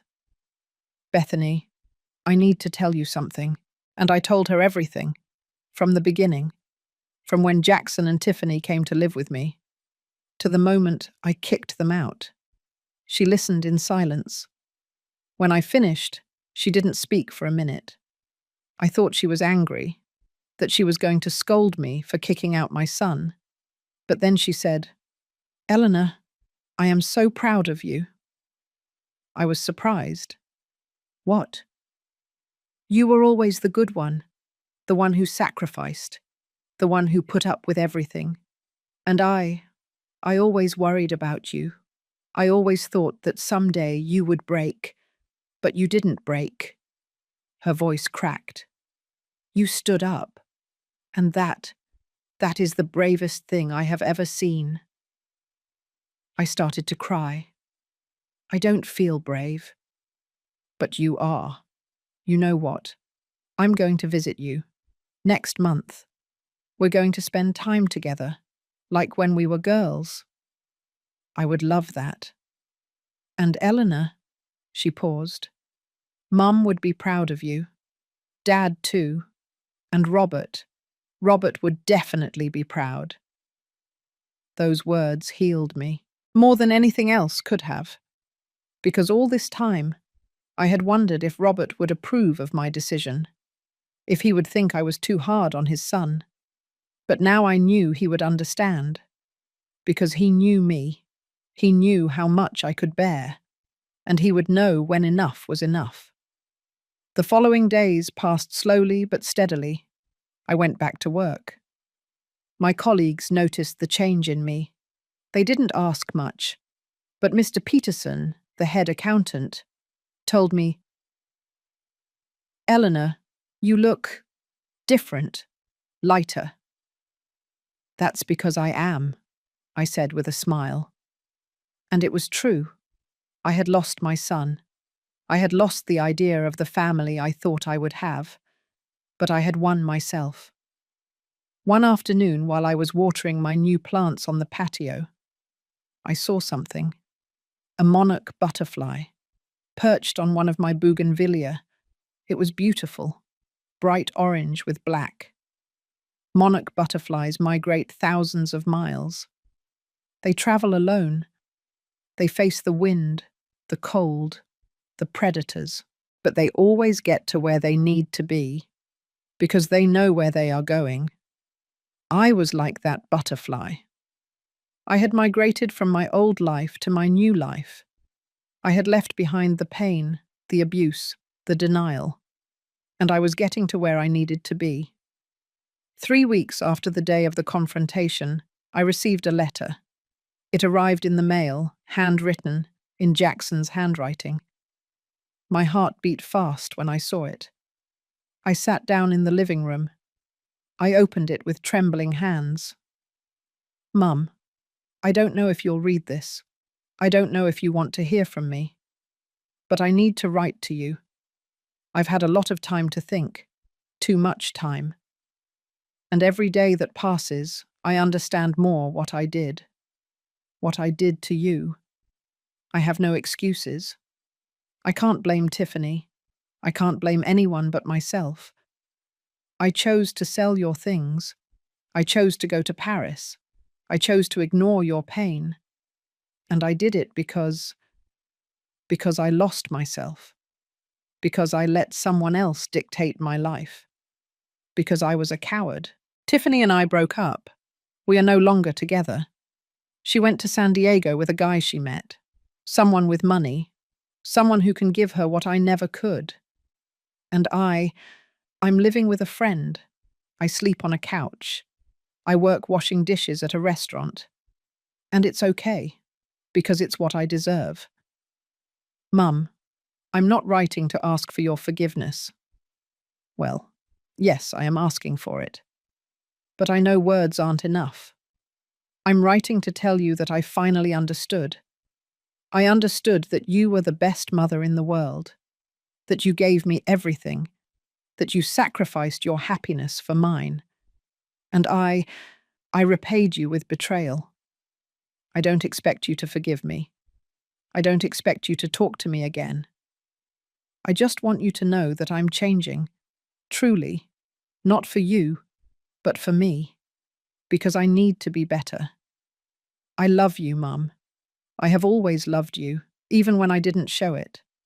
And someday, if someday you can see me again, I hope to be the man you deserve as a son. With all my love, Jackson. I read that letter 3 times, and I cried.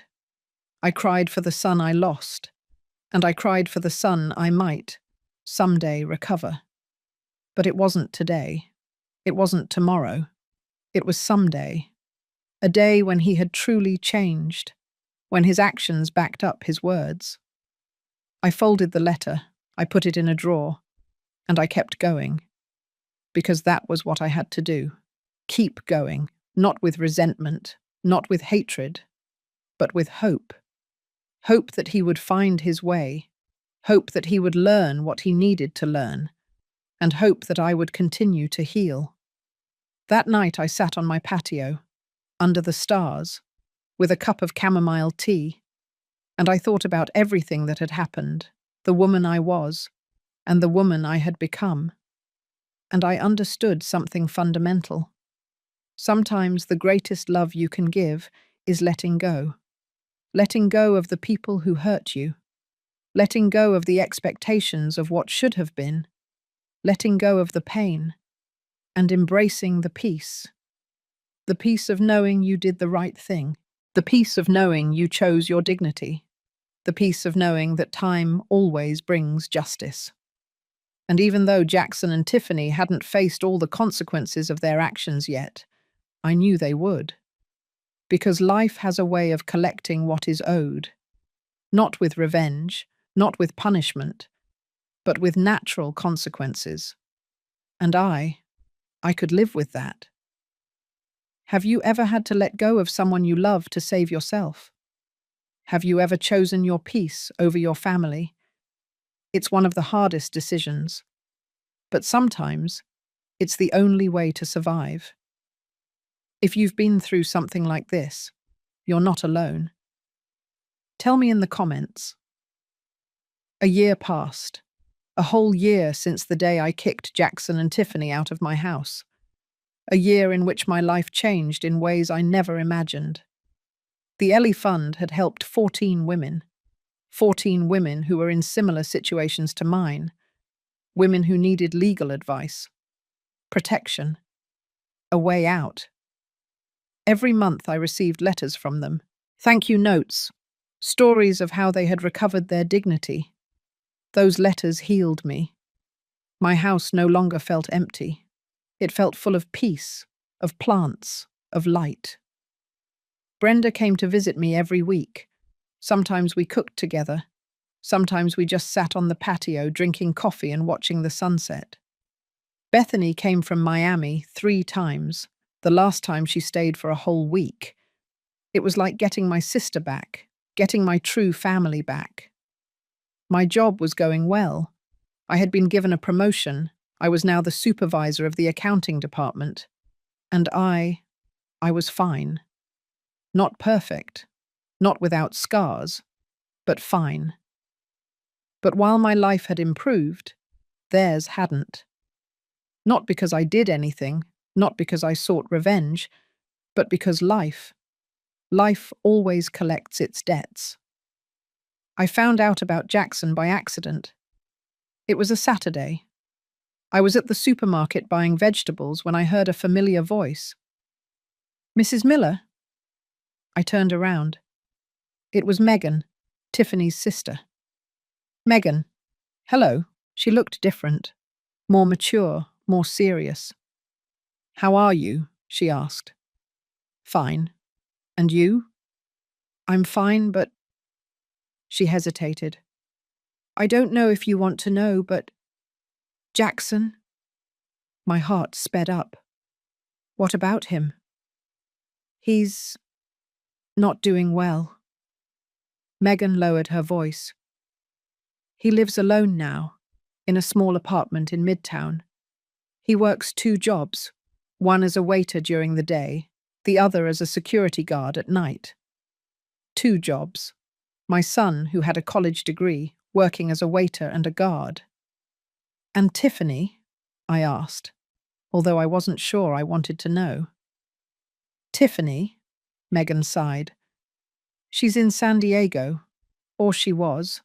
The last I heard of her, she was living with a man, a businessman. She thought she had gotten what she always wanted: money, luxuries, trips. And the guy turned out to be married. His wife showed up one day at the apartment where they lived. She caused a scene, kicked him out of everything, and left Tiffany on the street, literally with no money, no nothing. Karma. She had to borrow money for the bus ride back to New York City, Megan continued. Now she's living with my mum again, but my mum can't take her anymore. She spends all her time locked in her room, depressed. She says everyone betrayed her, that the world is unfair. Megan looked me straight in the eyes.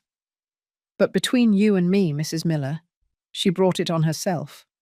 Everything that happened to her, she brought it on herself. I didn't say anything, because she was right.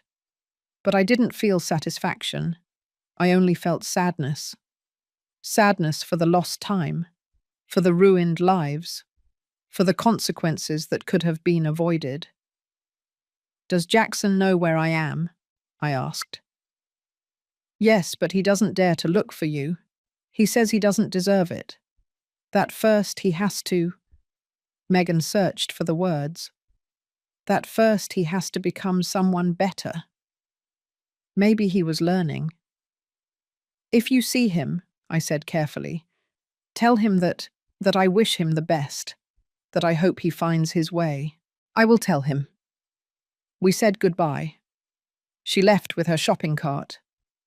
I stayed there, in the vegetable aisle, holding a bunch of cilantro, processing. 6 months later, I received another piece of news. This time it was from Brenda. She had a cousin who worked in a hospital, and her cousin had seen something. We were sitting in my living room drinking chamomile tea, when Brenda said, "Eleanor, there's something you should know." What? It's about Tiffany. My body tensed. What's wrong with her? She's in the hospital, the general hospital. My cousin saw her 2 days ago. What happened to her? Brenda hesitated. I'm not sure of all the details, but it seems that she tried to take her own life. Pills. Her mother found her in time and called the ambulance. My blood ran cold. As much as I hated her, as much damage as she had done to me, I didn't want her to die. Is she okay? Physically, yes, but mentally... Brenda shook her head. My cousin says she's doing very badly, that she doesn't talk to anyone, that she just stares at the ceiling. Is anyone visiting her? Her mom goes every day, but... My cousin says Tiffany doesn't even look at her, or talk to her. It's like she's not even there anymore. The emptiness. I remembered the words I had planned to include in my story from the beginning, the words about karmic justice. And in that moment, I understood something. Tiffany had lost everything. Not because of me, not because I had destroyed her, but because she destroyed herself. With her lies, with her greed, with her inability to love anything more than money. And now she was alone, in a hospital, staring at the ceiling, with no one who truly loved her, with nothing. 2 days later, I did something that surprised me. I went to the hospital. I don't know why. Maybe it was curiosity. Maybe it was closure. Maybe it was compassion. I arrived at the general hospital. I asked for Tiffany Ramirez. The nurse looked at me strangely. Are you family? No, but I know the family. She's on the 3rd floor, room 312, but I don't know if visitors are even allowed. I went up to the 3rd floor. My heart was beating fast. I reached the door of the room 312. It was ajar. I knocked softly. Can I come in? There was no answer. I pushed the door open slowly, and there she was. Tiffany, lying in a hospital bed, connected to IVs with unwashed hair, no makeup, with her gaze lost on the ceiling. She looked nothing like the woman I knew. That woman had a sparkle in her eyes. She had arrogance. She had that fake but confident smile. This woman, this woman was empty. I approached slowly. Tiffany. Her eyes moved slowly toward me. There was no immediate recognition. Then her eyes widened. You... Her voice was hoarse, weak. What are you doing here? I don't know, I said honestly. I knew you were here and I came. Did you come to laugh? Her eyes filled with tears. To see how I ended up? To tell me you told me so? I sat down in the chair next to her bed. No, I came to see how you were doing. She laughed. But it wasn't a happy laugh. It was a broken, empty laugh. How am I doing? She repeated. I'm destroyed. Happy? No, I'm not happy. You should be. Tears streamed down her cheeks. You won. You were right. I was a terrible person. And now I have exactly what I deserve. Nothing. I didn't say anything. I just let her talk. Everything I touched was destroyed, she continued. Jackson hates me. My mum is fed up with me. I don't have real friends. I never did. I only had people who wanted something from me. And when I had nothing left to give, everyone left. Yes, her voice cracked. They left me, like I left Jackson, like I used everyone. She fell silent, wiping her tears with the hospital sheet. Do you know what the worst part is? She finally said. What? That you were right. You called me a thief. You told me I would end up alone. And I laughed. I thought you were a crazy old lady who didn't understand how the world worked. There were those words. Crazy old lady. The same words she had screamed at me that day. But it turns out that you... She looked me straight in the eyes. You did understand. And I didn't. I didn't understand anything. There was a long silence. Why did you come? She asked in a small voice. Why did you come to see the person who hurt you so much? I asked myself the same question. Why had I come? Because I searched for the right words. Because despite everything, I don't want you to die. I don't want you to suffer anymore. You've suffered enough. The consequences of your actions have already arrived. So do you forgive me? Her eyes had a glimmer of hope. I thought about it. I really thought about it. I don't know, I said honestly. What you did still hurts me, but I wish you peace. I hope you learn, that you change, that you find a way to be happy without hurting others. Her tears grew heavier. I don't know if I can change. Everyone can change, if we truly want to. I got up from the chair. But it has to be your decision. Not for me. Not for Jackson. For you. I walked toward the door. Before leaving, I turned around.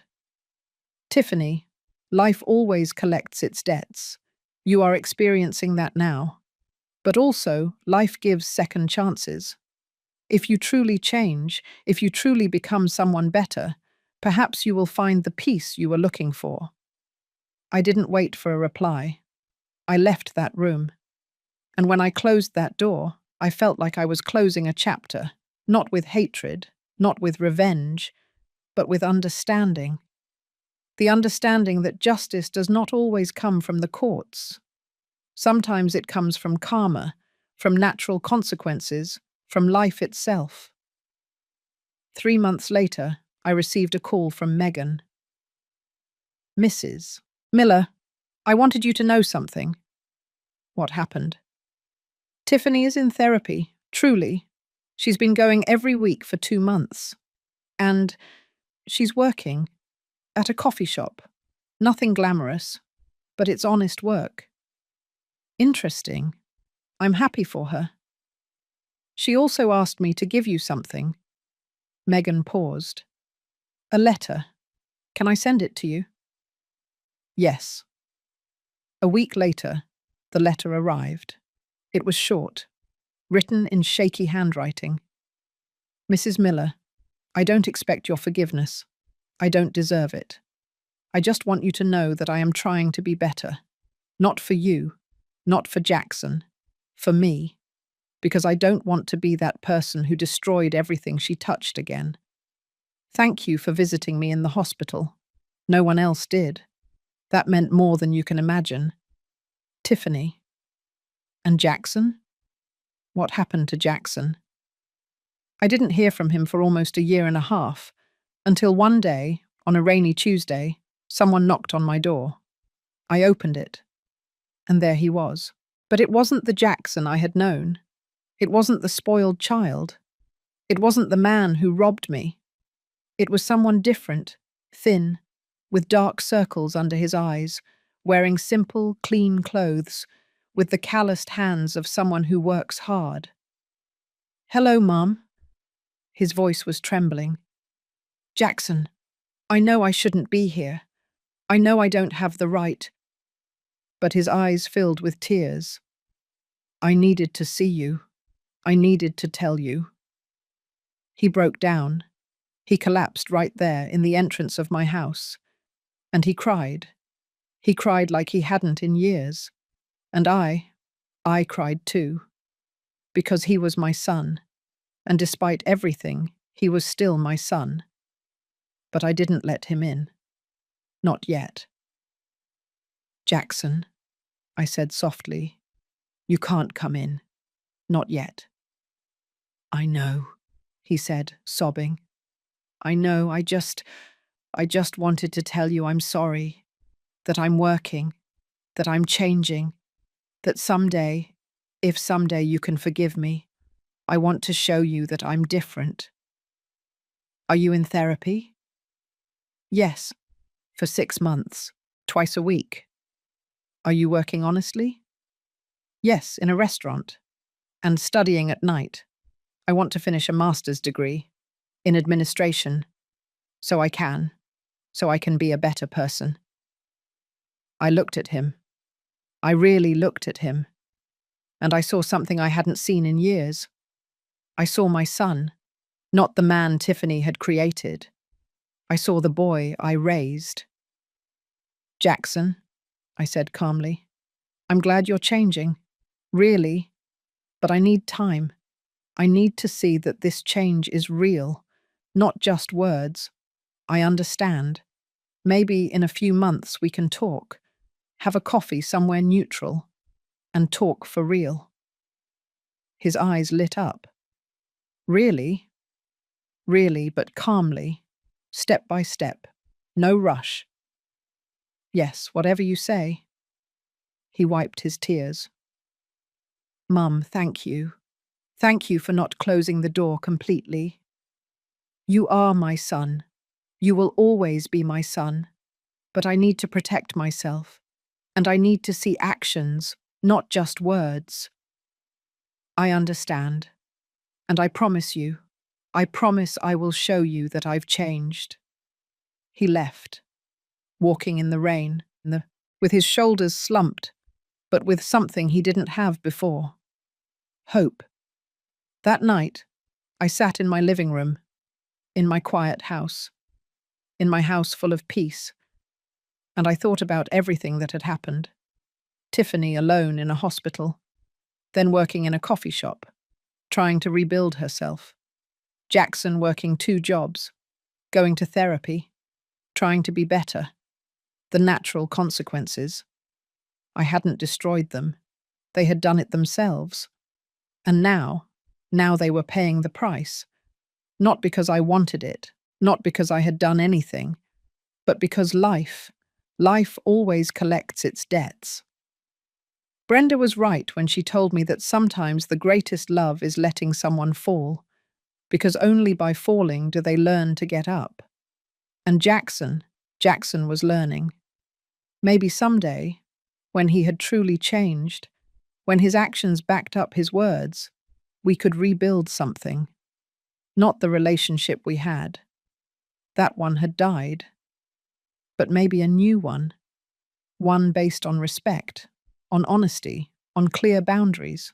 One based on mutual dignity. But that was for the future. For now, I was fine. I was at peace. And that was enough. Because I had learned something fundamental. Justice is not always fast. But it always comes. Not with revenge, not with punishment from your hand, but with the natural consequences of one's own actions. Tiffany called me a crazy old lady. She told me I would die alone. She told me she would win everything. And years later, she was the one who ended up alone in a hospital. She was the one who lost everything. She was the one who faced the emptiness. Not because I did it to her, but because life always collects its debts. And I just had to wait and protect myself and live my life with dignity. The rest, karma did it. Today I turn 60 years old, 60 years of life, 60 years of learning, 60 years of falling and getting up. I am sitting on my patio, the same patio I replanted 2 years ago. The bougainvillea are blooming, pink, purple, orange, like a garden reborn from the ashes. Like me. I have a cup of coffee in my hands, French roast coffee with cinnamon, the same one my mother taught me to make. And I am at peace, complete peace. It is not the peace of one who has not suffered. It is the peace of one who suffered and survived. 2.5 years have passed since the day I kicked Jackson and Tiffany out of my house. 2.5 years that changed my life forever. The Ellie Fund has grown. It's not just me anymore. We now have 3 volunteer lawyers, a psychologist, and we have helped 42 women. 42 women who were where I was. Trapped, manipulated, lost in houses that stopped being homes. And each of them found her way back to herself. Last week, one of them visited me. Her name is Patricia. She is 55 years old. Her story was similar to mine. An adult son who lived with her. A daughter-in-law who treated her like a servant. Years of emotional abuse. She came to my door crying a year ago, not knowing what to do. And last week she came in smiling. "Mrs. Eleanor," she said to me, "I got my house back. I got my life back. And it's all thanks to you." "It wasn't thanks to me," I told her. "It was thanks to you. You had the courage to say enough. But you showed me the way. You showed me that I wasn't crazy, that I had a right to my own dignity." Those words filled me, more than any money, more than any material thing, because that was my legacy. It wasn't the house, it wasn't the savings, it wasn't anything I could touch. It was the hope I gave to other women. My relationship with Jackson has changed. It's not what it was. It will never be what it was. And that's okay. After that rainy afternoon when he showed up at my door, we started talking. Slowly, carefully. First, it was a monthly coffee at a neutral restaurant. I would arrive. He would arrive. We would sit down. We would talk for an hour. At first, it was awkward. There was so much pain, so much history. But little by little, we started to rebuild something. Not the mother-son relationship we had. That had died. But something new, something more honest, something based on mutual respect. Jackson continued in therapy. He's been going for almost 2 years now. He tells me about what he's learning, about how he's changing his patterns.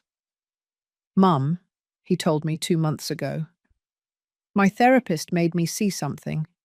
I always looked for external validation. First from you, then from Tiffany. I always needed someone to tell me I was enough. And because of that, I lost myself. You were right. And now? I asked. Now I'm learning to validate myself, to know that I am enough without needing someone else to tell me. Those words gave me hope. Hope that he was really changing, not for me, not to get back to me, but for himself. He finished his master's degree. He now works as a manager at a medium-sized company.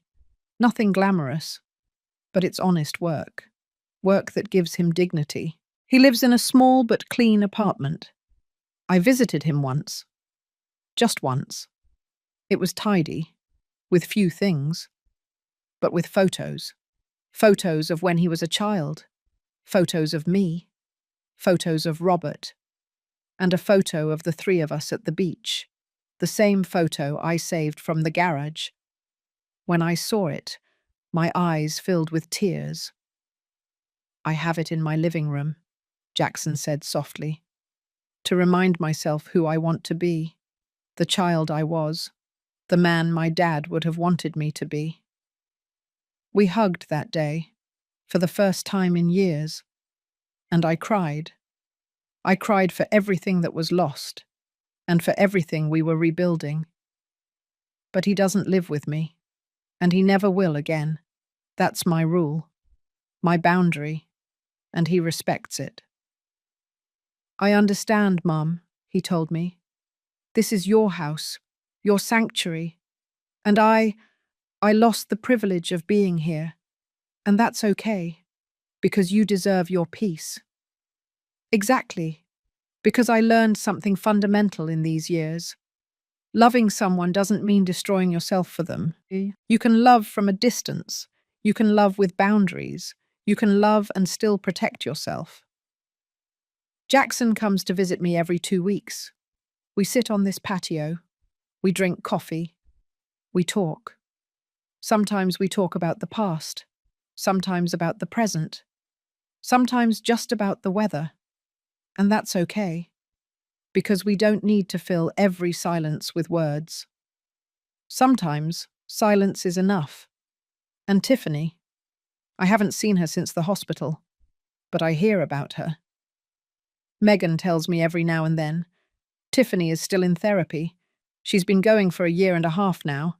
She works at that coffee shop. She still lives with her mum. But now she pays rent. She contributes. It's a small change, but it is a change. Megan told me something 3 months ago that surprised me. Tiffany talks about you sometimes, in therapy. She says you were the first person to set a real boundary for her, that you showed her that actions have consequences. Interesting. It wasn't my intention to teach her anything. I was just protecting myself. But by protecting myself, I also gave her a lesson. A lesson no one else had given her. The lesson that you can't take what isn't yours. That you can't manipulate without consequences. That life always collects its debts. I don't know if Tiffany really changed. It's not my responsibility to know. But I hope so. Not for me, for her. Because living full of emptiness, like I saw her in that hospital, I wouldn't wish that on anyone. Brenda is still my best friend. We see each other every week, sometimes more. Last month we went to Miami together, a girls' weekend, just the two of us. We sat at a spa. We got massages. We ate well. We laughed. You know what I admire most about you?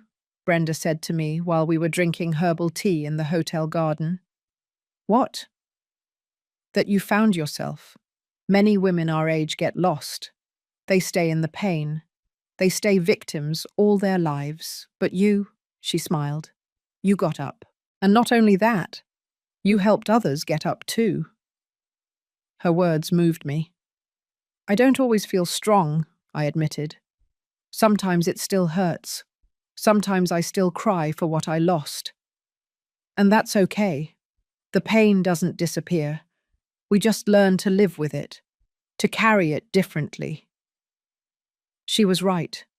The pain didn't disappear, but it no longer controlled me. My sister Bethany came to visit me last month. She stayed for a whole week. One night, after dinner, we were sitting here on the patio, under the stars, with the sound of the crickets.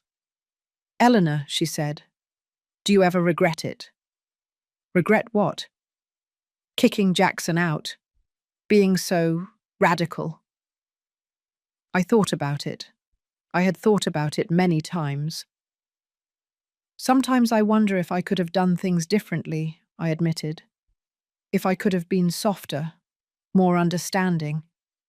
But then I remember." "What?" "I remember the woman I was before. The one who cleaned and kept silent. The one who erased herself. The one who lived to serve others. And I wonder, if I hadn't done what I did, would that woman be alive today?" Bethany looked at me. "And? And I think not. I think if I had continued like that, I would have completely lost myself. I would have died inside. Maybe even physically." "Then you don't regret it?" "No," I said firmly. "I don't regret it. I did what I had to do, what I needed to do, to survive, to live." And it was true. I didn't regret it. Not for a single day. Last week, Mr. Peterson, my boss, called me into his office. "Eleanor, I want to propose something to you." "What is it?" "I'm retiring next year, and I've been thinking about who should take my place as head accountant." He looked me straight in the eyes. "I want it to be you." I was speechless. "Mr. Peterson, you are the most honest, hard-working, and capable person I know. And besides," he smiled, "you've shown a strength that few people have. If you could rebuild your life after everything you went through, you can do anything." I accepted. Not because I needed the money, not because I needed the title, but because I deserved the recognition. I deserved for my work to be valued. I deserved to shine. Last night, before going to sleep, I was reviewing the letters I have received from the Ellie Fund. One of them made me cry. It was from a woman of 70. Her name is Louise.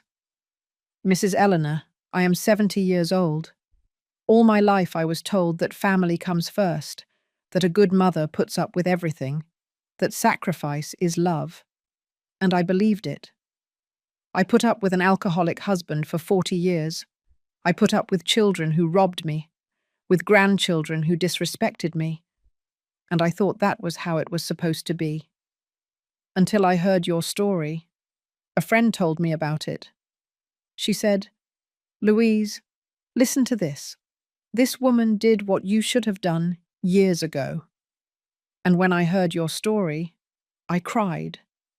I cried because I saw myself in you. I cried because I understood that I too deserved dignity, that I too deserved peace. And 2 months ago, with the help of your fund, I was able to kick my grandchildren out of my house. I was able to set boundaries. I was able to say, enough. And now, for the first time in 70 years, I live for myself. Thank you, Mrs. Eleanor. Thank you for showing me that it is never too late, that even at 70, I can choose myself. With all my love, Louise." I read that letter 3 times, and I understood something. My story was not just mine. It was the story of all the women who had ever felt invisible, who had ever believed that loving meant disappearing, who had ever thought that it was too late to change. And if my pain, my story, my decision could help even one woman, then everything had been worth it. This morning, on my birthday, I woke up early. I made my French roast coffee. I sat on this patio and thought about the whole journey. I thought about the Eleanor of 3 years ago, the one who cleaned, the one who kept silent, the one who made herself small so others could be great. That Eleanor no longer exists, And I don't miss her, because in her place a new Eleanor was born, one who knows her worth, one who knows how to set boundaries, one who understands that self-love is not selfishness, it is survival. Jackson arrived an hour ago with a small cake with a candle shaped like the number 60. "Happy birthday, Mum," he said with a smile. I invited him in, but only to the patio, not the house. Some boundaries remain. We cut the cake, we talked, we laughed, and at one point he looked at me and said, "Mum, I know I'll never be able to completely fix what I did. I know that, but I want you to know that you saved me."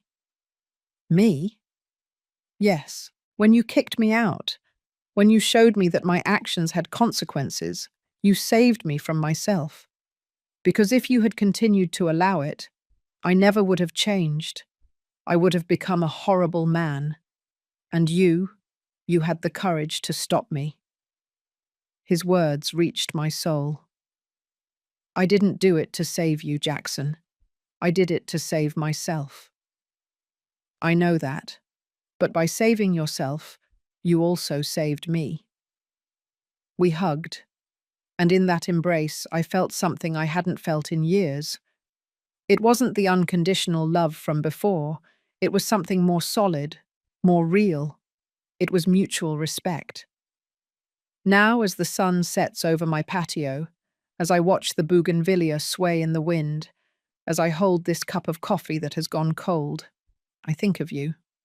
Yes, you, the person who is listening to this story. Maybe you're in a similar situation. Maybe you have a son who disrespects you, a daughter-in-law who manipulates you, a relative who robs you, a life that is no longer yours.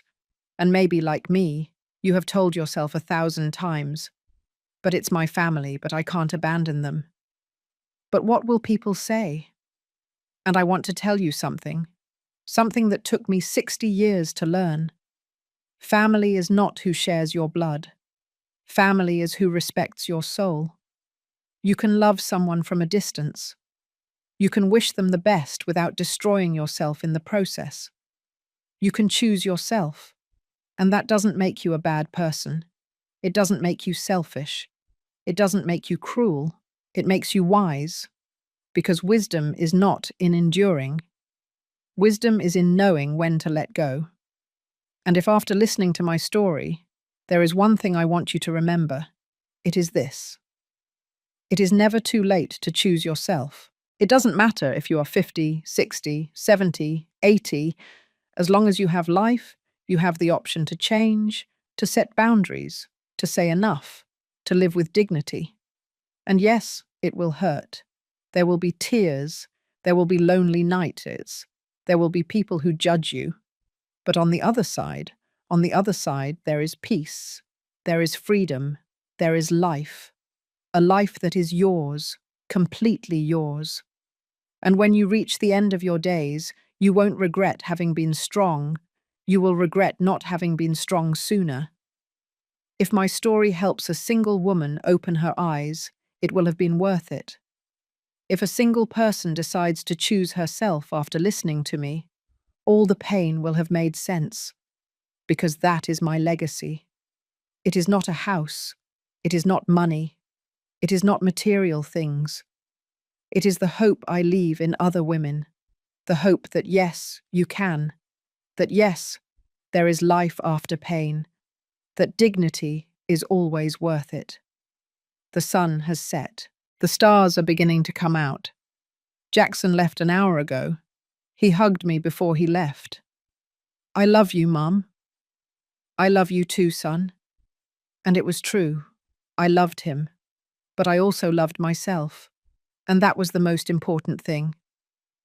I get up from my chair. I pick up my empty cup. I walk toward my house, my sanctuary, my peace. I go in and lock the door. I turn on the lights, and I smile. Because tomorrow is a new day, a day full of possibilities, a day in which I will continue to be who I chose to be. Eleanor Miller, woman, mother, survivor, and above all, owner of my own life. Thank you for listening to the end.